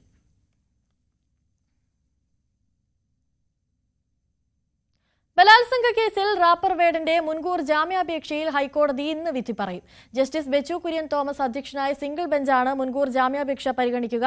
വേഡിനെതിരെ 2 കേസുകൾ രജിസ്റ്റർ ചെയ്തതായി സർക്കാർ കോടതിയെ അറിയിച്ചിട്ടുണ്ട്. കേസുമായി ബന്ധപ്പെട്ട വാദം മാത്രം ഉന്നയിച്ചാൽ മതിയെന്നും സാമൂഹിക മാധ്യമങ്ങളിൽ വന്ന ആരോപണങ്ങളുടെ അടിസ്ഥാനത്തിൽ കോടതിക്ക് തീരുമാനമെടുക്കാൻ സാധിക്കില്ലെന്നുമായിരുന്നു കഴിഞ്ഞ തവണ കേസ് പരിഗണിച്ചപ്പോൾ സിംഗിൾ ബെഞ്ചിന്റെ വിമർശനം. ഉഭയകക്ഷി സമ്മതപ്രകാരമുള്ള ശാരീരിക ബന്ധം എങ്ങനെ ബലാത്സംഗമാകുമെന്നും ഹൈക്കോടതി ചോദിച്ചിരുന്നു. ഖനനത്തിന് നൽകിയ പാരിസ്ഥിതികാനുമതികളുടെ കാലാവധി നീട്ടി നൽകിയ കേന്ദ്ര വനം പരിസ്ഥിതി മന്ത്രാലയത്തിന്റെ ഭേദഗതി വിജ്ഞാപനം ഹൈക്കോടതി റദ്ദാക്കി. ഖനനത്തിന് നൽകിയ അനുമതി 30 വർഷമോ മൈനിംഗ് പ്ലാനിങ്ങിന് തുല്യമോ ആക്കി 2022 കേന്ദ്ര സർക്കാർ കൊണ്ടുവന്ന ഭേദഗതിയാണ് റദ്ദാക്കിയത്. വിദഗ്ധ സമിതിയുടെ പരിശോധന കൂടാതെ നിലവിൽ പ്രവർത്തിക്കുന്ന എല്ലാ ക്വാറികൾക്കും കാലാവധി നീട്ടി നൽകിക്കൊണ്ടായിരുന്നു ഭേദഗതി വിജ്ഞാപനം കൊണ്ടുവന്നത്. നടപടി പരിസ്ഥിതി സംരക്ഷണ നിയമത്തിന്റെ ലംഘനമാണെന്ന് ചൂണ്ടിക്കാട്ടി കണ്ണൂർ സ്വദേശി ജിജോ ജോയ് നൽകിയ കേസിലാണ് ഹൈക്കോടതി വിധി. കേരള ഫിലിം ചേംബറിന്റെ പുതിയ ഭാരവാഹി തെരഞ്ഞെടുപ്പ് ഇന്ന് നടക്കുകയാണ്. രാവിലെ 11:30 മുതൽ വൈകിട്ട് 5 വരെയാകും വോട്ടെടുപ്പ്. അനിൽ തോമസിന്റെ നേതൃത്വത്തിലുള്ള പാനലും ശശി അയ്യഞ്ചേരിയുടെ നേതൃത്വത്തിലുള്ള പാനലും തമ്മിലാണ് പ്രധാനമായി മത്സരം നടക്കുക. നിർമ്മാതാവ് സാന്ദ്ര തോമസ് ശശി അയ്യഞ്ചേരിയുടെ പാനലിൽ നിന്നും സെക്രട്ടറി സ്ഥാനത്തേക്ക് മത്സരിക്കുന്നുണ്ട്. റീൽസ് ചിത്രീകരിക്കാൻ യുവതി ഗുരുവായൂർ ക്ഷേത്രക്കുളത്തിൽ കാൽ കഴുകിയ സംഭവത്തിൽ ഇന്ന് കുളത്തിൽ പുണ്യാഹം നടത്തും. ക്ഷേത്രത്തിൽ 6 ദിവസത്തെ പൂജകളും ശീവേലിയും ആവർത്തിക്കും. രാവിലെ മുതൽ 18 പൂജകളും 18 ശീവേലിയും വീണ്ടും നടത്തും. ഇതിന്റെ ഭാഗമായി ഉച്ചവരെ ദർശനത്തിന് നിയന്ത്രണം ഏർപ്പെടുത്തിയിട്ടുണ്ട്.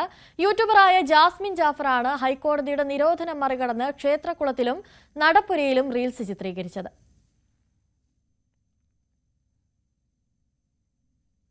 കൊട്ടാരക്കര മഹാഗണപതി ക്ഷേത്രത്തിലെ വിനായക ചതുർത്ഥി മഹോത്സവം ഇന്ന് വിപുലമായ ചടങ്ങുകളോടെയാണ് നടക്കുക. 7 ദിവസം നീണ്ടുനിന്ന ഭക്തി നിർഭരമായ ചടങ്ങുകൾക്കാണ് ഇന്ന് പരിസമാപ്തിയാകുന്നത്. വർഷത്തിലൊരിക്കൽ നടക്കുന്ന മോദക വഴിപാടും ആനയൂട്ടും ഗണേശോത്സവ ദിനമായി ഇന്ന് ക്ഷേത്രത്തിൽ നടക്കും.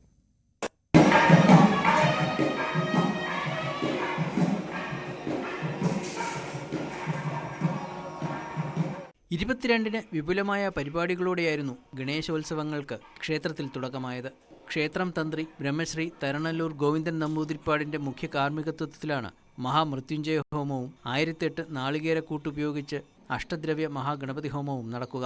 ഒരു വർഷത്തിലൊരിക്കൽ വിനായക ചതുർത്ഥി ദിവസം മാത്രമാണ് ഈ അമ്പലത്തിൽ മോദക വഴിപാടുള്ളത്. രാവിലെ ഒരു 7 മണി തൊട്ട് അതിനകത്ത് ഇഷ്യൂ ചെയ്തു തുടങ്ങും. ഗണേശോത്സവത്തിന്റെ ഭാഗമായി സ്പെഷ്യൽ പഞ്ചവാദ്യത്തോടെയാകും ഗജപൂജയും ആനയൂട്ടും നടക്കുക. പ്രധാന പൂജകൾക്ക് പുറമെ വർഷത്തിലൊരിക്കൽ മാത്രമുള്ള മോദക വഴിപാടും ഉണ്ണിയപ്പവും ഭക്തർക്ക് നൽകും. സോപാന സംഗീതത്തിന് ശേഷം മഹാഗണപതി എഴുന്നള്ളത്തും വിളക്കും നടക്കുന്നതോടെ ഗണേശോത്സവത്തിന് കൊട്ടാരക്കര മഹാഗണപതി ക്ഷേത്രത്തിൽ സമാപനമാകും. ക്ഷേത്ര ഉപദേശക സമിതി പിരിച്ചുവിട്ടതോടെ ദേവസ്വം ബോർഡ് നേരിട്ടാണ് ഈ വർഷം ഗണേശോത്സവം നടത്തുന്നത്. ന്യൂസ് 18 കൊട്ടാരക്കര. ഇനി നമുക്ക് കുറച്ച് ഓണവിശേഷങ്ങളിലേക്ക് പോകാം. പൊന്നോണപ്പൂക്കാലം.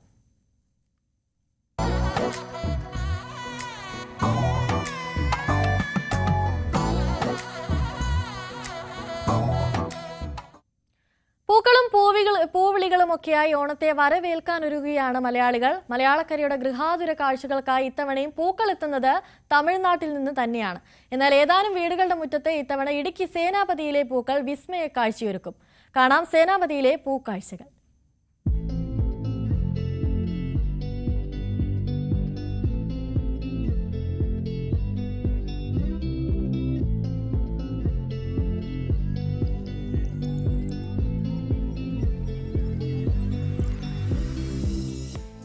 ഏലകൃഷിക്ക് പേരുകേട്ട ഗ്രാമമാണ് സേനാപതി.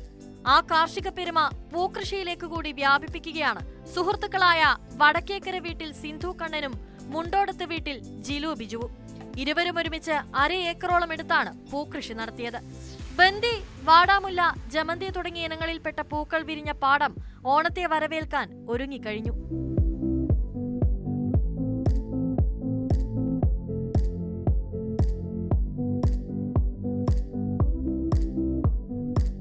മുൻപ് നെൽകൃഷി ഇറക്കിയിരുന്ന പാടം തരിശായതോടെ ഇവർ പാട്ടത്തിനെടുത്ത് പരീക്ഷണാടിസ്ഥാനത്തിൽ പൂകൃഷി നടത്തുകയായിരുന്നു. കൃഷി ചെയ്ത് നമുക്ക് വിപണനം ചെയ്യാം എന്നുള്ള രീതിയിലാണ് ഇത് ചെയ്തത്. ആദ്യമായിട്ടാണ് ചെയ്യുന്നത്, എന്നാലും നല്ല രീതിയിലാണ് വന്നിരിക്കുന്നത്. ഓണത്തോടനുബന്ധിച്ച് വിവിധ സ്ഥാപനങ്ങളുടെയും ക്ലബ്ബുകളുടെയും ഒക്കെ ആഭിമുഖ്യത്തിൽ നടക്കുന്ന പൂക്കള മത്സരത്തിനായി നിരവധി പേർ പൂക്കൾ ബുക്ക് ചെയ്തിട്ടുണ്ട്. ബംഗളൂരുവിൽ നിന്നാണ് ഹൈബ്രിഡ് തൈകൾ എത്തിച്ചത്. ജൂണിൽ കൃഷി ഇറക്കി. ആകെ വിവിധ ഇനങ്ങളിൽപ്പെട്ട 4000 തൈകളാണ് നട്ട് പരിപാലിച്ചത്. ഓണത്തിനായി ഈ സുഹൃത്തുക്കൾ ഒരുക്കിയ വസന്തം ആസ്വദിക്കാൻ സഞ്ചാരികളും എത്തുന്നുണ്ട്.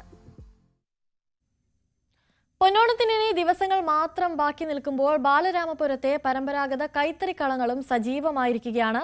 പവർ ലൂമുകളുടെ കടന്നുവരവ് കൈത്തറി മേഖലയിൽ പ്രതിസന്ധി സൃഷ്ടിക്കുന്നുണ്ടെങ്കിലും കൈത്തറി വസ്ത്രങ്ങൾക്കായി ബാലരാമപുരത്തെ തേടിയെത്തുന്ന ആവശ്യക്കാരെ നിരാശപ്പെടുത്താതിരിക്കാൻ രാപ്പകലില്ലാതെ സജീവമായിരിക്കുകയാണ് പ്രദേശത്തെ കൈത്തറി കളങ്ങൾ. ഓണവിപണി ലക്ഷ്യമിട്ട് കളർ മുണ്ടുകൾ ഉൾപ്പെടെയുള്ളവയാണ് ഇത്തവണ വിപണി കീഴടക്കാൻ കൈത്തറി കളങ്ങളിൽ നിന്നും ഒരുങ്ങിയിറങ്ങുന്നത്. ഈ ഓണക്കാലത്തെ വളരെ പ്രതീക്ഷയോടുകൂടിയാണ് പരമ്പരാഗത കൈത്തറി തുണികളുടെ തലസ്ഥാനമായ ബാലരാമപുരവും ശാലിഗോത്ര ഗ്രാമവും കാത്തിരിക്കുന്നത്. കൈത്തറി വസ്ത്രങ്ങൾക്ക് പേരും പെരുമയും കേട്ട ബാലരാമപുരം ചിങ്ങം പിറന്നതോടെ കൈത്തറി കളങ്ങളും സജീവമായി. എന്താണ് ഇവിടുത്തെ വിശേഷങ്ങളെന്ന് നമുക്ക് കണ്ടുവരാം.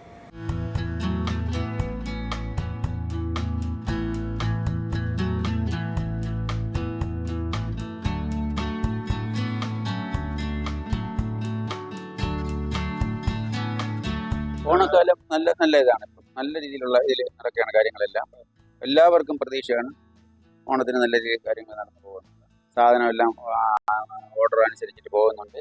മാർക്കറ്റിൽ നല്ല ഇതാണ്. പിന്നെ കൈത്തറിയുടെ എന്ന് പറയുമ്പോഴത്തേക്ക് കൈത്തറിയുടെ ഉപഭോക്താവാണ് കൂടുതലും വരുന്നത്. പക്ഷെ അവർക്ക് യഥാർത്ഥം കൊടുക്കാൻ പറ്റുന്നില്ല. അതുകൊണ്ട് പവർ ലൂം കൂടെ അതിൽ കയറി പോവുകയാണ്. അത് നമ്മുടെ കൈത്തറി കുറെ ബാധിക്കുന്നു, നല്ല രീതിയിൽ ബാധിക്കുന്നു. ഇപ്പം നമുക്കിവിടെ ഉൽപ്പാദിപ്പിക്കുന്നതെന്ന് പറയുമ്പോൾ മെയിനായിട്ട് ധോത്തി, നല്ല വെറൈറ്റി ധോത്തി, അതായത് ഈ സിൽക്ക് മോഡലിലുള്ള ടിഷ്യൂവിൻ്റെ ഒക്കെ ധോത്തി, അതുപോലെ തന്നെ പിന്നെ ഡിസൈൻ ചെയ്തിട്ടുള്ള ധോത്തി, പിന്നെ ഒത്തിരി നല്ല വെറൈറ്റി ധോത്തിയുണ്ട്. അത് കഴിഞ്ഞിട്ട് സാരി ഉണ്ട്, സെറ്റ് മുണ്ടുണ്ട്, പിന്നെ ചുരിദാർ പീസ്, ഇങ്ങനെയൊക്കെയുള്ള സാധനങ്ങളെല്ലാം ഇപ്പം ചെയ്യുന്നുണ്ട്. ബാലരാമം കൈത്തറി കണ്ടാൽ ഒരുപോലെയിരിക്കും, പവറിലും കണ്ടാലും ഇത് ഉപയോഗിച്ചിട്ടുള്ളവർക്ക് അറിയാം വിലയുടെ വ്യത്യാസം. വിലയുടെ വ്യത്യാസം, അതിൻ്റെ ക്വാളിറ്റി, അതിൻ്റെ നൂലിൻ്റെ അടുപ്പം, മറ്റേ മെഷീനിലുള്ളതാണ്. അത് ഒരു കണക്കിന് ഇങ്ങനെ അടിച്ചുകൊണ്ടിരിക്കുകയാണ്. ഇപ്പോൾ കൈ കൊണ്ട് ചെയ്യണമെന്നാകുമ്പോൾ അതിൻ്റെ പ്രത്യേകതകൾ കാണും. അതിൽ ക്വാളിറ്റി വ്യത്യാസമാണ്. വാഷ് ഉപയോഗിക്കുമ്പോൾ അറിയാൻ പറ്റും. കസവ് എന്ന് പറയുമ്പോൾ മഞ്ഞയുണ്ട്, സിൽവറുണ്ട്. ഇപ്പോൾ കളർ കസവ് എന്ന് പറഞ്ഞിട്ട് റേറ്റ് ഇറങ്ങിയിട്ടുണ്ട്. ഈ കളർ കസവാണ് ഇപ്പോഴത്തെ ട്രെൻഡ്. ഇത് ടിഷ്യൂ മുണ്ടാണ്, കളർ കസവാണ്. ഇത് മൊത്തത്തിൽ കസവാണ്. ഇത് നല്ല ഓട്ടമുള്ള സാധനമാണ്. എല്ലാ നിറത്തിലും ഉണ്ട്. പച്ചയുണ്ട്, ചുവപ്പുണ്ട്, നീലമുണ്ട്, ചുവപ്പുണ്ട്, പച്ചയുണ്ട്, പിങ്ക് ഉണ്ട്, എല്ലാ കളറും ഉണ്ട്. ഏത് കളർ ആവശ്യപ്പെട്ടാലും ഏത് ഷർട്ട് കൊണ്ടുവന്നാലും അതേ കളറിൽ കണക്കാക്കി നമ്മൾ ചെയ്ത് കൊടുക്കും. ക്വാളിറ്റിയുള്ള നൂലാണ്. 100 നൂല് പവർ ലൂമിൻ്റെ പോലെയല്ല, നല്ല ക്വാളിറ്റിയുള്ള സാധനമാണ്. നമ്മൾ ശ്രദ്ധയോടെ മനസ്സും കൈകളും ഏകാഗ്രമായി മനസ്സും ശ്രദ്ധയോടെ ചെയ്യുന്ന ഒരു ജോലിയാണ്. എന്തെങ്കിലും അങ്ങോട്ടും ഇങ്ങോട്ടും ശ്രദ്ധ മാറിക്കഴിഞ്ഞാൽ ഇതിൽ ഡാമേജ് വരും. അപ്പോൾ രാവിലെ മുതൽ വൈകുന്നേരം വരെ ഇരുന്ന് ഒരു മുണ്ട് ചെയ്യാനേ പറ്റുള്ളൂ. ഒരു ദിവസം കൊണ്ട് ഒരു മുണ്ട് ചെയ്യാൻ പറ്റും. പക്ഷെ അത്രയും ക്വാളിറ്റി ഉണ്ട്. മാക്സിമം ഒരു മുണ്ട് നെയ്യാൻ എന്താണെന്ന് വെച്ചാൽ എല്ലാം നോക്കണം. നമുക്ക് അപ്പുറത്ത് ഇപ്പുറത്തെല്ലാം നോക്കണം. കസവൊക്കെ പൊട്ടിപ്പോവുകയാണെങ്കിൽ പിന്നെ പാടാണ്. പിന്നെ അന്നത്തേക്ക് ഒരു മുണ്ട് വരത്തില്ല. പിന്നെ ഇതൊക്കെ വരുമ്പോൾ മുതലാളിയാണ് അതിൻ്റെ നമ്മളെ കൂടുതൽ ബുദ്ധിമുട്ടിപ്പിക്കില്ല. ഊടും പാവും ഇടചേർത്ത് ആയിരക്കണക്കിന് കൈത്തറി മുണ്ടുകളാണ് ഇത്തവണ ഓണവിപണിയിലേക്ക് എത്തുന്നത്. ഉപഭോക്താക്കളോട് കൈത്തറിക്കാർക്ക് ഒന്നേ പറയാനുള്ളൂ, കൈത്തറി മുണ്ട് ചോദിച്ചു തന്നെ വാങ്ങണമെന്ന്. അരുൺ മോഹൻ, ന്യൂസ് 18. നമ്മുടെയൊക്കെ നാടും വീടുമൊക്കെ എപ്പോഴും ശുചിയായിട്ടിരിക്കുന്നതിൻ്റെ ഒരു പ്രധാന കാരണം നമ്മുടെ ഹരിതകർമ്മ സേനാംഗങ്ങൾ തന്നെയാണല്ലേ. ആ ഹരിതകർമ്മ സേനാംഗങ്ങൾക്ക് ഓണം കളറാക്കാൻ പ്രത്യേക ബോണസും ഓണക്കോടിയും ഒരുക്കിയിരിക്കുകയാണ് കാസർഗോഡ് തൃക്കരിപ്പൂരിലെ പഞ്ചായത്ത്. ആ പഞ്ചായത്തിൽ ഓണാഘോഷ പരിപാടിയിൽ പഞ്ചായത്ത് പ്രസിഡന്റ് VK ബാവയാണ് 10,000 രൂപയും ഓണപ്പുടവയും വിതരണം ചെയ്തിരിക്കുന്നത്. ജനപ്രതിനിധികളും ഹരിതകർമ്മസേന കുടുംബശ്രീ ഭാരവാഹികളും ഈ ചടങ്ങിൽ പങ്കെടുത്തു.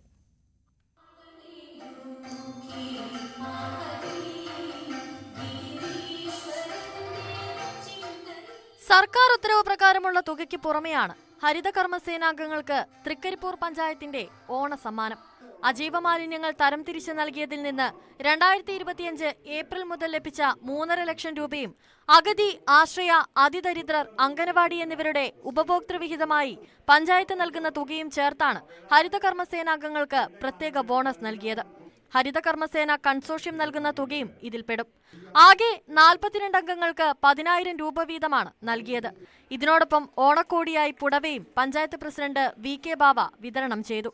കഴിഞ്ഞ 4 വർഷമായി തുടർച്ചയായി ഹരിതകർമ്മസേനയ്ക്ക് ബോണസും ഓണക്കോടിയും നൽകിയ പഞ്ചായത്താണ് തൃക്കരിപ്പൂർ. ഓണത്തിന് പുറമെ വിഷുവിനും ബോണസ് നൽകി വരുന്നുണ്ട്. സംസ്ഥാനത്ത് തന്നെ ഏറ്റവും മികച്ച രീതിയിൽ പ്രവർത്തിക്കുന്ന ഹരിതകർമ്മസേനകളിൽ ഒന്നാണ് തൃക്കരിപ്പൂരിലേത്. ആധുനിക സൗകര്യങ്ങളുള്ള MCF നിലവിലുണ്ടെങ്കിലും 1 കോടി ചെലവിൽ രണ്ടാമതൊരു MCF കൂടി നിർമ്മിക്കാനുള്ള പദ്ധതിയും രൂപവൽക്കരിച്ചിട്ടുണ്ട്. ഓണാഘോഷത്തിന്റെ ഭാഗമായി ഹരിതകർമ്മസേന വിവിധ കലാപരിപാടികളും ഓണസദ്യയും ഒരുക്കിയിരുന്നു. ജനപ്രതിനിധികളും ഹരിതകർമ്മസേന കുടുംബശ്രീ ഭാരവാഹികളും ചടങ്ങിൽ പങ്കെടുത്തു. ന്യൂസ് 18 തൃക്കരിപ്പൂർ. കാർഷിക വികസന കർഷക ക്ഷേമ വകുപ്പിന്റെയും വെട്ടിക്കവല ബ്ലോക്ക് പഞ്ചായത്തിന്റെയും നേതൃത്വത്തിൽ കാർഷികോത്സവം സംഘടിപ്പിച്ചിരിക്കുകയാണ്. പുത്തൂർ പാങ്ങോട് ക്ഷേത്ര മൈതാനത്ത് 3 ദിവസം നീണ്ട കാർഷികോത്സവം ഗ്രാമോത്സവമായി മാറി. കൊട്ടാരക്കരയിൽ നിന്ന് S വിനീഷ് തയ്യാറാക്കിയ റിപ്പോർട്ട് കാണാം. വെട്ടിക്കവല ബ്ലോക്ക് പഞ്ചായത്തിന്റെ കാർഷികോത്സവം ശ്രദ്ധ നേടുകയാണ്. പ്രസിഡന്റ് നമ്മളോടൊപ്പം ചേരുകയാണ്. ചോദിച്ചറിയാം, എത്രത്തോളം വിജയകരമായിട്ടുണ്ട് നമ്മുടെ ഈ പദ്ധതി? കാർഷികോത്സവം എന്നുള്ളൊരു ആശയം തന്നെ ഈ ബ്ലോക്ക് പഞ്ചായത്തിന്റെ ആദ്യമായിട്ടുള്ളൊരു ആശയമാണ്. പണ്ട് ഞങ്ങൾ കഴിഞ്ഞ തവണയൊക്കെ ക്ഷീരസംഗമം ഗംഭീരമായിട്ടാണ്, പക്ഷേ കാർഷിക മേഖലയിൽ ആദ്യമായിട്ടാണ് ഇങ്ങനെ ഒരു പദ്ധതി. ഒരു നൂതന പ്രോജക്റ്റായിട്ട് അംഗീകരിച്ചാണ് ഈ പദ്ധതിക്ക് അംഗീകാരം കിട്ടിയത്. ഇന്നലെ രാവിലെ കൃഷിമന്ത്രിയാണ് ഉദ്ഘാടനം ചെയ്തത്. കർഷകർക്ക് പുരസ്കാരം, ഒട്ടനവധി പരിപാടികളുണ്ടായിരുന്നു.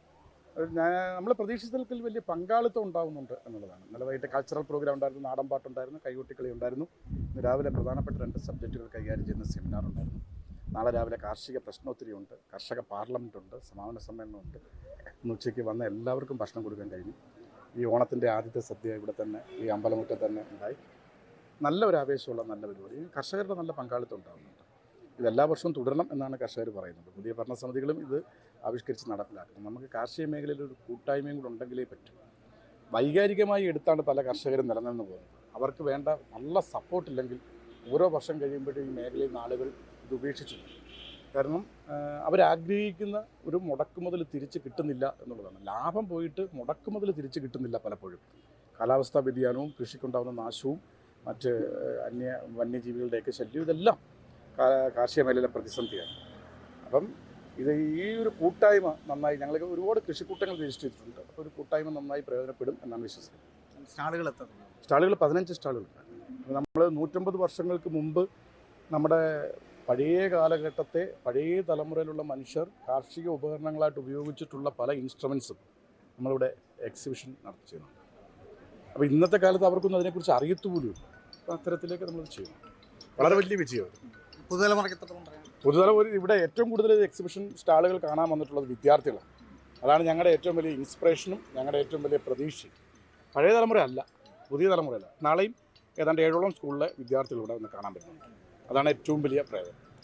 വരും വർഷങ്ങളിൽ നമ്മളത് തുടരണമെന്നുള്ള ആഗ്രഹമാണ്. ഞങ്ങളുടെ കാലാവധി കഴിയുകയാണ്. വരും വർഷങ്ങളിൽ തുടരും. ഇത് തുടരാതിരിക്കാൻ കഴിയില്ല എന്നുള്ളതാണ് നമ്മുടെ വിശ്വാസം. തീർച്ചയായിട്ടും തുടരും. നല്ല പദ്ധതികൾ തുടരും. ശരിക്കും ഇത് ഗ്രാമത്തിൻ്റെ ഒരു ഉത്സവമായി മാറിയിരിക്കും. അതെ, ഒരു വലിയൊരു ഉത്സവം. നിങ്ങൾ തന്നെ കണ്ടുതന്നല്ലോ. സാധാരണ ക്ഷേത്രോത്സവങ്ങളൊക്കെ നടക്കുന്നത് പോലെ തന്നെ ഈ ഓണത്തിന് ഒരു ബ്ലോക്ക് പഞ്ചായത്ത് സംവിധാനം ഒരു കാർഷികോത്സവം നടത്തുന്ന രൂപത്തിലേക്ക് മാറിയിട്ടുണ്ട്. ഓണസദ്യയും ഓണവിപണിയും ഒക്കെയായി ഓണം നല്ല കളറായി മാറിയിരിക്കുകയാണ്. S Vineesh, news 18 Kottarakkara. പശു വളർത്തൽ വഴി ജൈവ കൃഷിയിലൂടെ വിജയം കൊയ്യുകയാണ് തിരുവനന്തപുരം പെരിങ്ങമലയിലെ രാജൻ എന്ന കർഷകൻ. വിഷരഹിത പച്ചക്കറി എന്ന ലക്ഷ്യമാണ് രാജന്റെ നേട്ടത്തിന് പിന്നിൽ. തിരുവനന്തപുരം പെരിങ്ങമല സ്വദേശി രാജനാണ് പാട്ടത്തിനെടുത്ത വസ്തുവിൽ പശുവിനെ വളർത്തി അതിൽ നിന്ന് കിട്ടുന്ന ചാണകവും ഗോമൂത്രവും എടുത്ത് ജൈവകൃഷി ചെയ്ത് ഓണത്തിന് വിളവെടുപ്പ് നടത്തിയത്. മേസ്തിരി പണിക്കാരനായ രാജന് കൃഷിയോട് താൽപ്പര്യമുണ്ടായിരുന്നെങ്കിലും സ്വന്തമായി സ്ഥലമില്ലാത്തതിനാൽ കൃഷി ചെയ്യാൻ സാധിച്ചിരുന്നില്ല. വന്യമൃഗശല്യം കാരണം കാട് പിടിച്ചു കിടന്ന വീടിന് സമീപത്തെ ഭൂമി പാട്ടത്തിനെടുത്ത് വൃത്തിയാക്കിയാണ് രാജൻ കൃഷി ആരംഭിച്ചത്. പടവലം, സാലഡ് വെള്ളരി തുടങ്ങിയവ വെച്ച് പിടിപ്പിച്ചു. രാജന് കൂട്ടായി ഭാര്യ രാധാമണിയും സഹായത്തിനെത്തിയതോടെ 100 മേനി വിളവിനുള്ള അധ്വാനം ശക്തമായി. വന്യമൃഗശല്യം രൂക്ഷമായ ഈ പ്രദേശത്ത് കൃഷിയിറക്കുക എന്നത് വെല്ലുവിളിയായിരുന്നു. വന്യമൃഗങ്ങളോട് പോരാടിയാണ് കൃഷിഭൂമിയിൽ ഇപ്പോൾ പൊന്നു വിളയിച്ചിരിക്കുന്നത്. മുഴുവൻ സമയവും രാജൻ കൃഷിത്തോട്ടത്തിൽ തന്നെ ചെലവഴിക്കും. അതുകാരണം വന്യമൃഗശല്യം ഒരു പരിധിവരെ നിയന്ത്രിച്ചു. കായ്ഫലം വന്നു തുടങ്ങിയതോടെ സുരക്ഷിതത്വത്തിനായി ഇവ കവർ കൊണ്ട് മൂടിക്കെട്ടി സംരക്ഷിച്ചു. പ്രദേശത്തെ വിദ്യാലയങ്ങളിൽ കൃഷിത്തോട്ടങ്ങൾ ഒരുങ്ങുമ്പോൾ കർഷകനെന്ന നിലയിൽ കൃഷി ചെയ്യേണ്ട രീതികൾ പറഞ്ഞുകൊടുക്കുവാൻ രാജൻ എത്താറുണ്ട്. ഇപ്പോൾ എല്ലാം ക്യാൻസർ രോഗികളാണ് ഏറ്റവും കൂടുതലുള്ളത്. അതുകൊണ്ട് എനിക്ക് പ്രത്യേകമായിട്ട് ഇങ്ങനെയുള്ള കാര്യങ്ങൾ ചെയ്യുന്നതിന് എനിക്ക് കൂടുതൽ താല്പര്യമാണ്. എനിക്ക് വീട്ടിൽ 3 പശുവുണ്ട്. അതിൻ്റെ സാധനങ്ങളാണ് നമ്മൾ ഏറ്റവും കൂടുതൽ ഇവിടെ കൊണ്ടിട്ട് ചെയ്യുന്നത്. നാടൻ രീതിയിലാണ് രാജൻ കൃഷി ഇറക്കിയിരിക്കുന്നതെന്ന് പെരിങ്ങമല പഞ്ചായത്ത് കൃഷി ഓഫീസർ N സരിത പറഞ്ഞു. ചേട്ടൻ പറയുന്നത് രാസവളങ്ങൾ ഉപയോഗിച്ചാൽ മാത്രമേ, രാസകീടനാശിനികൾ ഉപയോഗിച്ചാൽ മാത്രമേ കിട്ടുള്ളൂ. അതുകൊണ്ടാണ് ചേട്ടൻ ഈ വർഷം പാവൽ ഉപേക്ഷിച്ചത്. കൂടാതെ ഇഞ്ചി ഒരു 20 സെൻറ്റ് ചെയ്യുന്നുണ്ട്. ഞങ്ങൾക്ക് ഓണത്തിന് എല്ലാ വർഷവും ചേട്ടൻ പച്ചക്കറി തരാറുണ്ട്. ഞങ്ങൾക്ക് 4 ദിവസമാണ് ഓണച്ചന്ത. ആ ഓണച്ചന്തയ്ക്ക് ആവശ്യമായ പച്ചക്കറി ചേട്ടൻ്റെ പ്ലോട്ടിൽ നിന്ന് കിട്ടാറുണ്ട്. കടകളിൽ കിട്ടുന്ന കായ്ച്ച എന്ന ഉൽപ്പന്നം വാങ്ങി ജൈവകണി ഒരുക്കിയാണ് കീടശല്യത്തിൽ നിന്ന് ഒരു പരിധിവരെ പ്രതിരോധിക്കുന്നതെന്ന് കൃഷി ഓഫീസർ പറഞ്ഞു. പുതുക്കിയ വിദ്യാഭ്യാസ നയത്തിന്റെ ഭാഗമായി വിവിധ സ്കൂളുകളിൽ നിന്നായി ഒത്തിരി വിദ്യാർത്ഥികളാണ് രാജന്റെ കൃഷിത്തോട്ടം സന്ദർശിക്കുന്നത്. കൃഷിത്തോട്ടം സന്ദർശിക്കാൻ എത്തുന്നവരെ ഇരുകൈയും നീട്ടിയാണ് രാജനും കുടുംബവും സ്വീകരിക്കുന്നത്. രാജൻ തന്റെ വീട്ടുവളപ്പിൽ ചേന, ചേമ്പ്, മുളക്, ഇഞ്ചി, കരിമ്പ് തുടങ്ങിയവ കൃഷി ചെയ്തു വരുന്നു. ന്യൂസ് 18 പെരിങ്ങമല. സമുദ്രമേഖലയുമായി ബന്ധപ്പെട്ട സംസ്ഥാനതല വിവരശേഖരണം ഉടൻ ആരംഭിക്കും. സമുദ്രമേഖലയിൽ നടക്കുന്ന സാമ്പത്തിക പ്രവർത്തനങ്ങൾ സമുദ്ര ആവാസ വ്യവസ്ഥയിൽ വരുത്തുന്ന മാറ്റങ്ങൾ കണ്ടെത്തുകയാണ് ഈ സർവേയുടെ ലക്ഷ്യം. ഇത് സംബന്ധിച്ച് ദേശീയ ശില്പശാല മറ്റന്നാൾ കൊച്ചിയിൽ നടക്കും. സമുദ്രമേഖലയിൽ നടക്കുന്ന സാമ്പത്തിക പ്രവർത്തനങ്ങൾ സമുദ്ര ആവാസ വ്യവസ്ഥയെ എങ്ങനെ ബാധിക്കുന്നു എന്നറിയുകയാണ് ഓഷൻ അക്കൗണ്ട് എന്ന് നാമകരണം ചെയ്തിരിക്കുന്ന സർവേയുടെ ലക്ഷ്യം. കേന്ദ്ര സ്ഥിതി വിവരക്കണക്ക് പദ്ധതി നിർവഹണ മന്ത്രാലയത്തിന്റെയും സംസ്ഥാന സാമ്പത്തിക സ്ഥിതി വിവരക്കണക്ക് വകുപ്പിന്റെയും സംയുക്ത ആഭിമുഖ്യത്തിലാണ് സമുദ്രമേഖലയിൽ ഈ സർവേ സംഘടിപ്പിക്കുന്നത്. സർവേയുടെ നടത്തിപ്പ് സംബന്ധിക്കുന്ന വിശദാംശങ്ങൾ തീരുമാനിക്കുന്നതിനാണ് വെള്ളിയാഴ്ച കൊച്ചിയിൽ ദേശീയ ശില്പശാല സംഘടിപ്പിക്കുന്നത്. ഓഗസ്റ്റ് 29-ന് കൊച്ചിയിൽ നടക്കുന്ന ഓഷ്യൻ അക്കൗണ്ട്സ് എന്ന വിഷയത്തിലുള്ള ദേശീയ ശില്പശാല. ഈ ശില്പശാലയിൽ മേൽ സൂചിപ്പിച്ച സംസ്ഥാന തലത്തിൽ വിവരശേഖരണത്തിനുള്ള നയ രൂപീകരണം നടത്തുക എന്നതാണ് വിഷയം.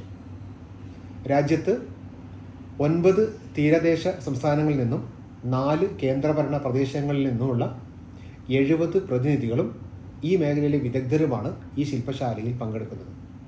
സംസ്ഥാന സാമ്പത്തിക സ്ഥിതിവിവരക്കണക്ക് വകുപ്പാണ് ഈ ശില്പശാലയ്ക്ക് ആതിഥേയത്വം വഹിക്കുന്നത്.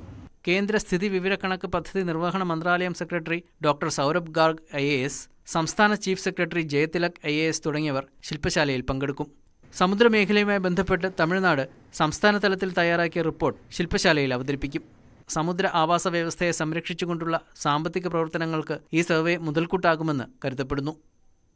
News desk news 18. വാർത്തയിലേക്ക് തിരികെ വരുമ്പോൾ ജീവകാരുണ്യ പ്രവർത്തനങ്ങൾക്ക് പ്രാധാന്യം നൽകിക്കൊണ്ട് ജൻ ഔഷധി സംഘടിപ്പിച്ച ഓണാഘോഷം വ്യത്യസ്തമായി. തിരുവനന്തപുരം തെക്കൻ മേഖലയിലെ ഓണാഘോഷത്തിൽ ജില്ലയിലെ നിരവധി ജനൌഷധി കേന്ദ്രങ്ങളിലെ ജീവനക്കാർ പങ്കെടുത്തു.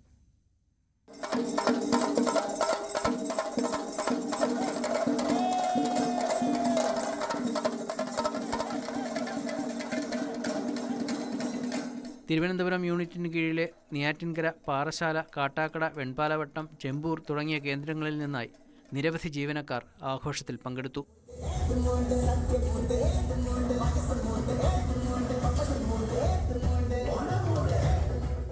മുൻ സംസ്ഥാന ഡ്രഗ് കൺട്രോളർ ഡോക്ടർ ശ്രീകുമാർ ഉദ്ഘാടനം ചെയ്ത ചടങ്ങിൽ വനിതാ സംരംഭകയായ സൗമ്യ കാർത്തിക് അധ്യക്ഷയായി. ടെലിവിഷൻ താരം അഖിൽ, യുവരാജ് ഗോകുൽ, അജിത് ആദിത്യ തുടങ്ങി വിവിധ രാഷ്ട്രീയ സാമൂഹ്യ നേതാക്കൾ സംസാരിച്ചു. ഓണാഘോഷ പരിപാടിയുടെ ഭാഗമായി വിവിധ കായിക മത്സരങ്ങളും കലാപ്രകടനങ്ങളും വേദിയിൽ അരങ്ങേറി.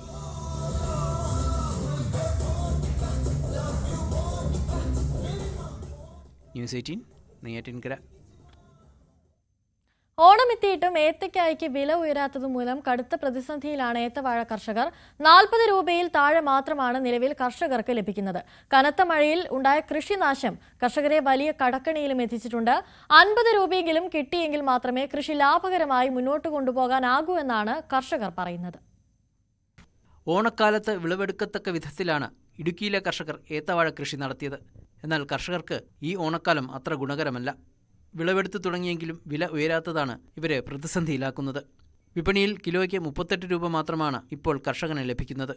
ഒരു ഏത്തക്കുല വെട്ടിവിറ്റാൽ കർഷകന് പരമാവധി ലഭിക്കുന്നത് 300 രൂപ.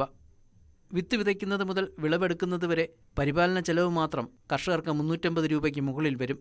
ശരാശരി 50 രൂപയ്ക്ക് മുകളിൽ വില ലഭിച്ചെങ്കിലേ കൃഷി ലാഭകരമാകൂ എന്നാണ് കർഷകർ പറയുന്നത്. ഇപ്പോൾ ഈ വാഴയ്ക്കുള്ള 400 രൂപ 450 രൂപ മുടക്ക് വരുമ്പോൾ നമുക്കിപ്പോൾ ഒരു വെട്ടിയ 300 രൂപ 200 കിട്ടുന്ന സ്ഥിതിയിലേക്കാണ് വന്നത്. അപ്പോൾ അതിൻ്റെ തകർച്ചയിൽ നിന്നും കരകയറാൻ ഇതിൻ്റെ നഷ്ടം കണ്ട് സർക്കാർ എന്തെങ്കിലും സഹായം ചെയ്ത് ഞങ്ങളെ ഈ ഏത്തവാഴ കൃഷിയിൽ നിന്ന് ഒന്ന് സഹായിച്ച് കയറുവാൻ ഞങ്ങളെ ഒന്ന് സഹായിച്ചാൽ നല്ലതാണ്. പിന്നെ ഇതിൻ്റെ അകത്ത് നിലവിൽ ഇപ്പോൾ ഈ ചെയ്തിരിക്കുന്ന കൃഷിക്ക് എല്ലാം തന്നെ വളരെ വളത്തിനാണെങ്കിൽ അധികമായ വില. പിന്നെ ഇത് വിറ്റാൽ നമുക്ക് ഇപ്പോഴത്തെ വിപണി അനുസരിച്ച് ഒരു കിലോ വിറ്റ് കഴിഞ്ഞാൽ 30 രൂപയുടെ അടുത്തുള്ളൊരു വില കിട്ടുന്നുള്ളൂ. ഇതിൻ്റെ പണിയും കാര്യങ്ങളൊക്കെ വെച്ച് നോക്കുമ്പോൾ വളരെ ബുദ്ധിമുട്ടും പിന്നെ ഇത് അന്യം നിന്ന് പോകുന്ന നിലയിലേക്ക് നിലവിൽ ഇപ്പോൾ ഇത് കൃഷി വന്നുകൊണ്ടിരിക്കുകയാണ്. കഴിഞ്ഞ മാസങ്ങളിൽ പെയ്ത ശക്തമായ മഴയിൽ ലക്ഷങ്ങളുടെ നഷ്ടമുണ്ടായ കർഷകരും ഇടുക്കിയിലുണ്ട്. ഇതോടൊപ്പം പരിപാലന ചെലവ് കൂടുകയും വില ഇടിയുകയും ചെയ്തതോടെ കർഷകർ കടബാധ്യതയിലേക്കും കൂപ്പുകുത്തി. ബാങ്ക് വായ്പയെടുത്ത് പാട്ടത്തിനെടുത്ത സ്ഥലത്താണ് പല കർഷകരും ഏത്തവാഴ കൃഷി ഇറക്കിയിരിക്കുന്നത്. വിലയിടിവിൽ മുടക്കുമുതൽ പോലും തിരിച്ചു കിട്ടാത്ത സാഹചര്യത്തിൽ അടുത്ത തവണ കൃഷി ഇറക്കാൻ പോലും പല കർഷകരും മടിക്കുന്ന സാഹചര്യമാണ്. ന്യൂസ് 18 ഇടുക്കി. മലപ്പുറത്ത് ഗതാഗത കുരുക്കിനിടെ റോങ് സൈഡ് കയറി വന്ന സ്വകാര്യ ബസിനെ പിന്നോട്ടെടുപ്പിച്ച് കാർ യാത്രികൻ. ബസ് ജീവനക്കാരും കാർ യാത്രികനും തമ്മിൽ വാക്കേറ്റവുമുണ്ടായി. ബസ് റോങ് സൈഡിലൂടെ പ്രവേശിച്ചത് കാർ യാത്രികൻ ചോദ്യം ചെയ്തതാണ് വാക്കേറ്റത്തിന് കാരണമായത്.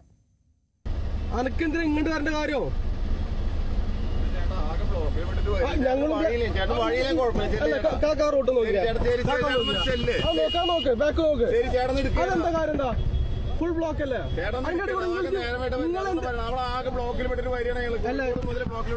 കാക്കാക്ക് മാത്രമുള്ള ബ്ലോക്ക് ഉള്ളോ?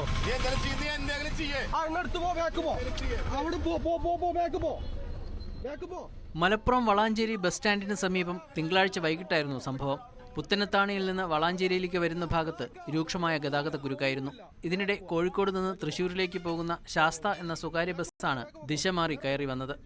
ഇതിനിടെ കാവുംപുറം ഭാഗത്തേക്ക് പോയ കാറിന് മുന്നിലേക്ക് ബസ് ഓടി വന്നു. ഇതോടെ കാർ യാത്രികൻ വാഹനം റോഡിൽ നിർത്തി ബസ് പിന്നോട്ടെടുക്കാൻ ആവശ്യപ്പെട്ടു. എന്നാൽ അവിടെ ബ്ലോക്കാണെന്നും സമയം വൈകിയെന്നുമായിരുന്നു ബസ് ജീവനക്കാരന്റെ പ്രതികരണം. ഇതേ തുടർന്ന് ഇരുവരും തമ്മിൽ വാക്കുതർക്കമുണ്ടായി.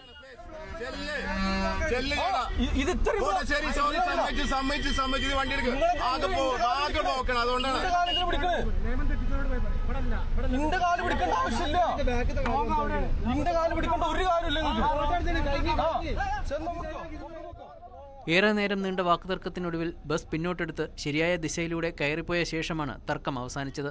വൈകുന്നേരമാകുന്നതോടെ വളാഞ്ചേരി നഗരത്തിൽ ദിവസേന ഗതാഗതക്കുരുക്ക് രൂക്ഷമാണ്. പലപ്പോഴും കിലോമീറ്ററുകളോളം നീളുന്ന കുരുക്കാണ് അനുഭവപ്പെടാറുള്ളത്. ദേശീയപാത 66 ഭാഗികമായി ഗതാഗതത്തിന് സജ്ജമായെങ്കിലും വളാഞ്ചേരി നഗരത്തിലെ ഗതാഗതക്കുരുക്കിന് ഇപ്പോഴും ശമനമില്ല. ന്യൂസ് 18 തിരൂർ. പാലക്കാട് ജനവാസ മേഖലയ്ക്ക് ദുരിതമായ ആഫ്രിക്കൻ ഒച്ചുകളെ ഉത്ഭവ കേന്ദ്രത്തിൽ തന്നെ നശിപ്പിച്ച് കൊപ്പം ഗ്രാമപഞ്ചായത്ത്. ഒച്ചുകളുടെ ഉത്ഭവ കേന്ദ്രമായ പാടശേഖരങ്ങൾ ഉഴുതുമറിച്ചാണ് പ്രതിരോധ പ്രവർത്തനം നടത്തുന്നത്. മഴക്കാലമായതോടെയാണ് ജനവാസ മേഖലകളിൽ ആഫ്രിക്കൻ ഒച്ചുകൾ വർദ്ധിച്ചത്. എല്ലാ വർഷവും ഉപ്പ് വിതറിയും മറ്റും ആഫ്രിക്കൻ ഒച്ചുകളെ തുരത്താറുണ്ട്. പക്ഷേ അടുത്ത വർഷം വീണ്ടും പ്രശ്നം രൂക്ഷമാകും. ഈ സാഹചര്യത്തിലാണ് കൊപ്പം പഞ്ചായത്തിലെ ആഫ്രിക്കൻ ഒച്ചുകൾ രൂക്ഷമായുള്ള പ്രദേശങ്ങളിൽ പ്രതിരോധ പ്രവർത്തനങ്ങൾ ഊർജിതമാക്കിയത്.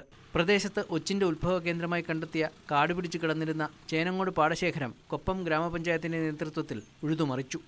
ഈ ഒച്ച് ധാരാളമായി വർദ്ധിച്ചു വരുന്ന അതിൻ്റെ ഒരു ഉത്ഭവ കേന്ദ്രമായ ചുനങ്ങാട് പാടം അവിടെ പൂട്ടാതെ കൃഷി നടത്താതെ അങ്ങനെ ഒഴിഞ്ഞു കിടക്കുന്ന ഒരു സാഹചര്യമുണ്ട്. കാട് പിടിച്ച് അവിടെ നിന്നാണ് രാത്രി കാലങ്ങളിൽ ഒച്ച് വ്യാപകമായി പ്രദേശവാസികളുടെ വീടുകളിലേക്കൊക്കെ തന്നെ വരുന്നത്.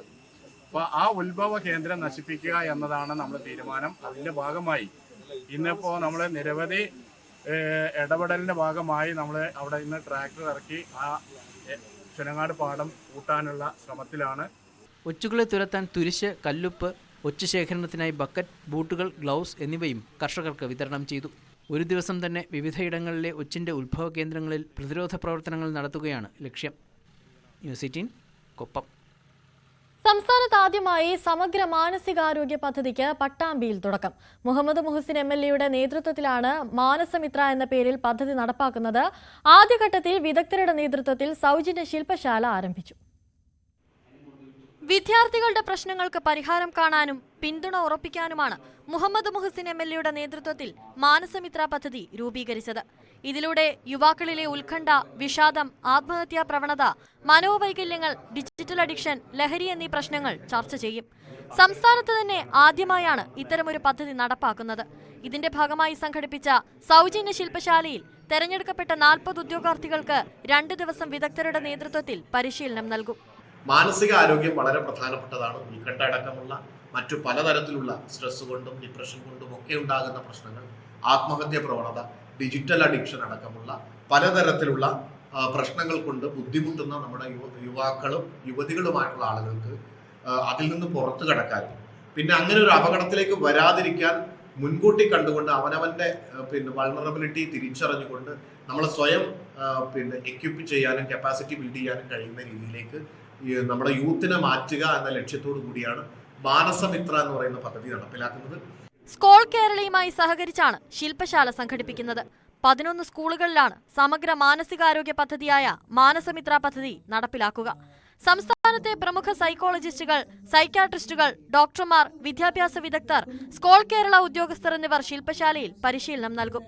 കോഴിക്കോട് മുൻ ഡയറക്ടർ ഡോക്ടർ കൃഷ്ണകുമാറിന്റെ നേതൃത്വത്തിൽ അംഗീകരിച്ച സിലബസിന്റെ അടിസ്ഥാനത്തിലാണ് പരിശീലനം. ന്യൂസ് 18 പാലക്കാട്. പ്രശസ്ത ചിത്രകാരൻ എ രാമചന്ദ്രന്റെ സ്മാരക മ്യൂസിയത്തിന് വേണ്ടി കരിങ്കൽ ശില്പങ്ങൾ ഒരുങ്ങുന്നു. കൊല്ലത്ത് 25 ദിവസം നീളുന്ന ശില്പ നിർമ്മാണ ക്യാമ്പും സംഘടിപ്പിച്ചിട്ടുണ്ട്. കേരള ലളിതകലാ അക്കാദമിയുടെ നേതൃത്വത്തിൽ വിസ്പേഴ്സ് ഓഫ് എർത്ത് എന്ന പേരിലാണ് ക്യാമ്പ് നടക്കുന്നത്.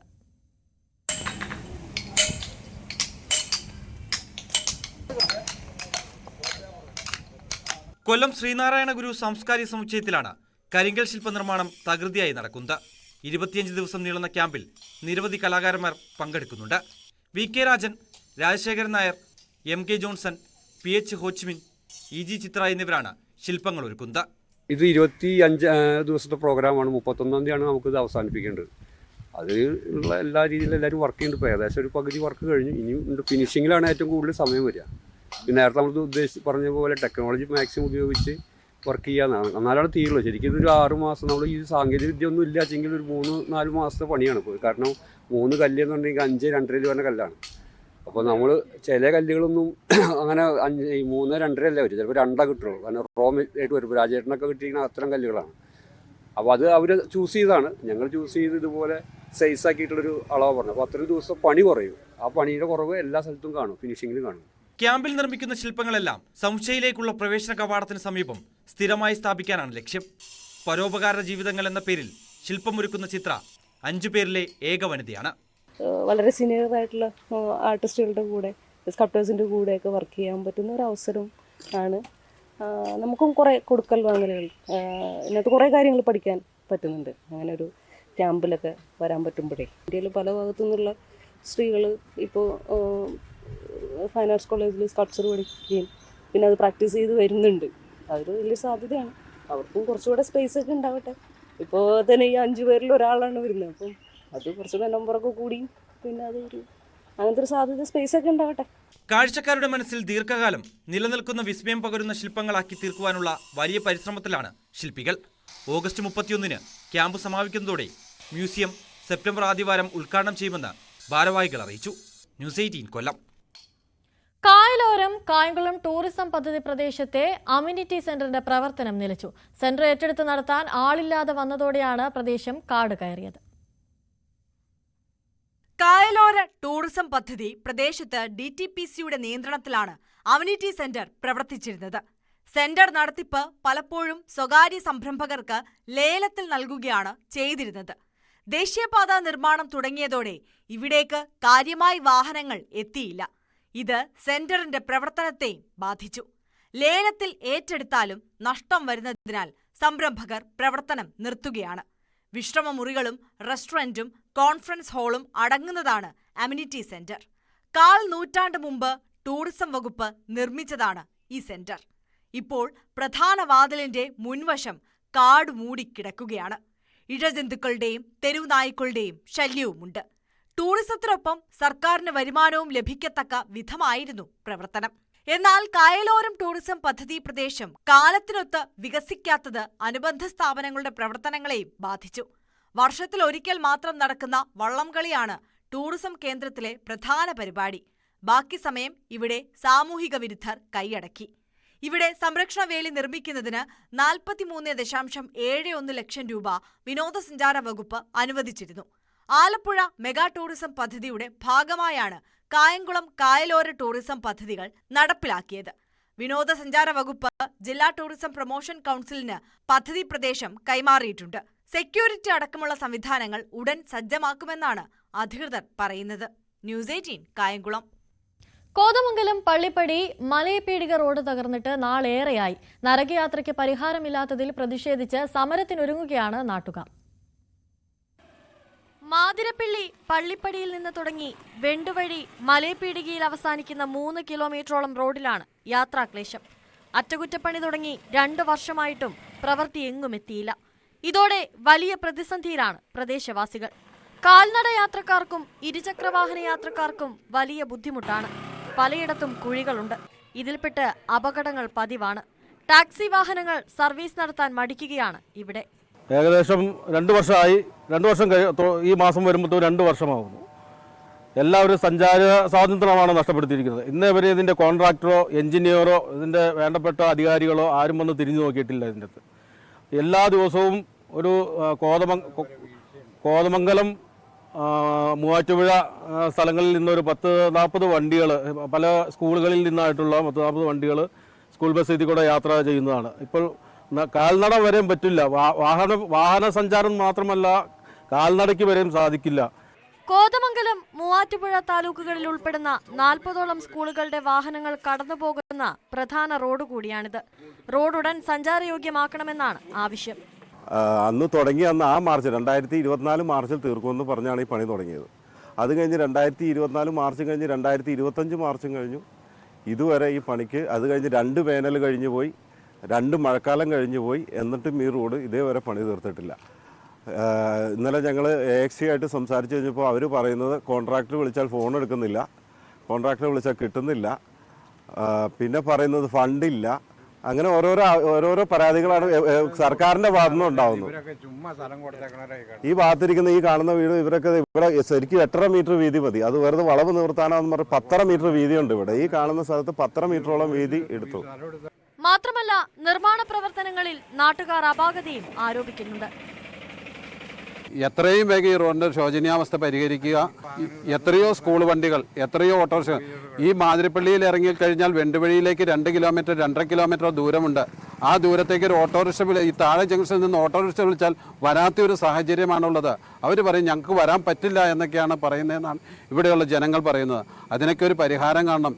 ജനങ്ങൾക്ക് സുരക്ഷിതമായി നല്ല രീതിയിൽ നടന്നു പോകുവാനുള്ള, അല്ലെങ്കിൽ സഞ്ചാരയോഗ്യമാക്കണമെന്ന് മാത്രമാണ് ഇതിന് ഞങ്ങൾക്ക് പറയാനുള്ളത്. ഗതാഗത പ്രശ്നം പരിഹരിച്ചില്ലെങ്കിൽ സമരം നടത്താനാണ് നാട്ടുകാരുടെ തീരുമാനം. ന്യൂസ് 18 കോതമംഗലം. മണ്ണിടിച്ചിലിനെ തുടർന്ന് താമരശ്ശേരി ചുരം വഴിയുള്ള ഗതാഗത നിരോധനം തുടരുകയാണ്. ചുരത്തിൽ ഇടിഞ്ഞ മണ്ണും കല്ലും ഇന്ന് നീക്കം ചെയ്യും. ചുരത്തിൽ വിദഗ്ധ പരിശോധന നടക്കും. പരിശോധന പൂർത്തിയാകുന്നത് വരെയാണ് നിരോധനം ഏർപ്പെടുത്തിയിരിക്കുന്നത്. വാഹനങ്ങൾ കുറ്റ്യാടി ചുരം വഴിയോ നാടുകാണി ചുരം വഴിയോ പോകണമെന്നാണ് നിർദ്ദേശം.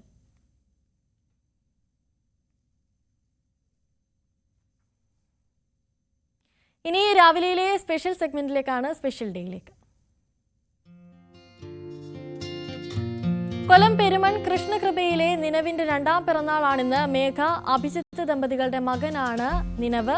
ആശംസകളുമായി മാമൻ MG മിഥുനാണ് ആശംസകൾ അറിയിച്ചിരിക്കുന്നത്. നിനവിന് ന്യൂസ് 18ന്റെ പേരിലും പിറന്നാൾ ആശംസകൾ നേരുന്നു. കോട്ടയം തലയോലപ്പറമ്പ് സ്വദേശി ഏദൻ ഫിലിപ്പിന്റെ 5ാം ജന്മദിനമായിരുന്നു. ആശംസകൾ അറിയിച്ചിരിക്കുന്നത് പപ്പ ഫിലിപ്പ് തോമസും മമ്മി ഗീതുവും അമ്മമ്മ തങ്കമണിയുമാണ്. ഏദൻ ഫിലിപ്പിന് ന്യൂസ് 18ന്റെ പേരിലും ആശംസകൾ നേരുകയാണ്.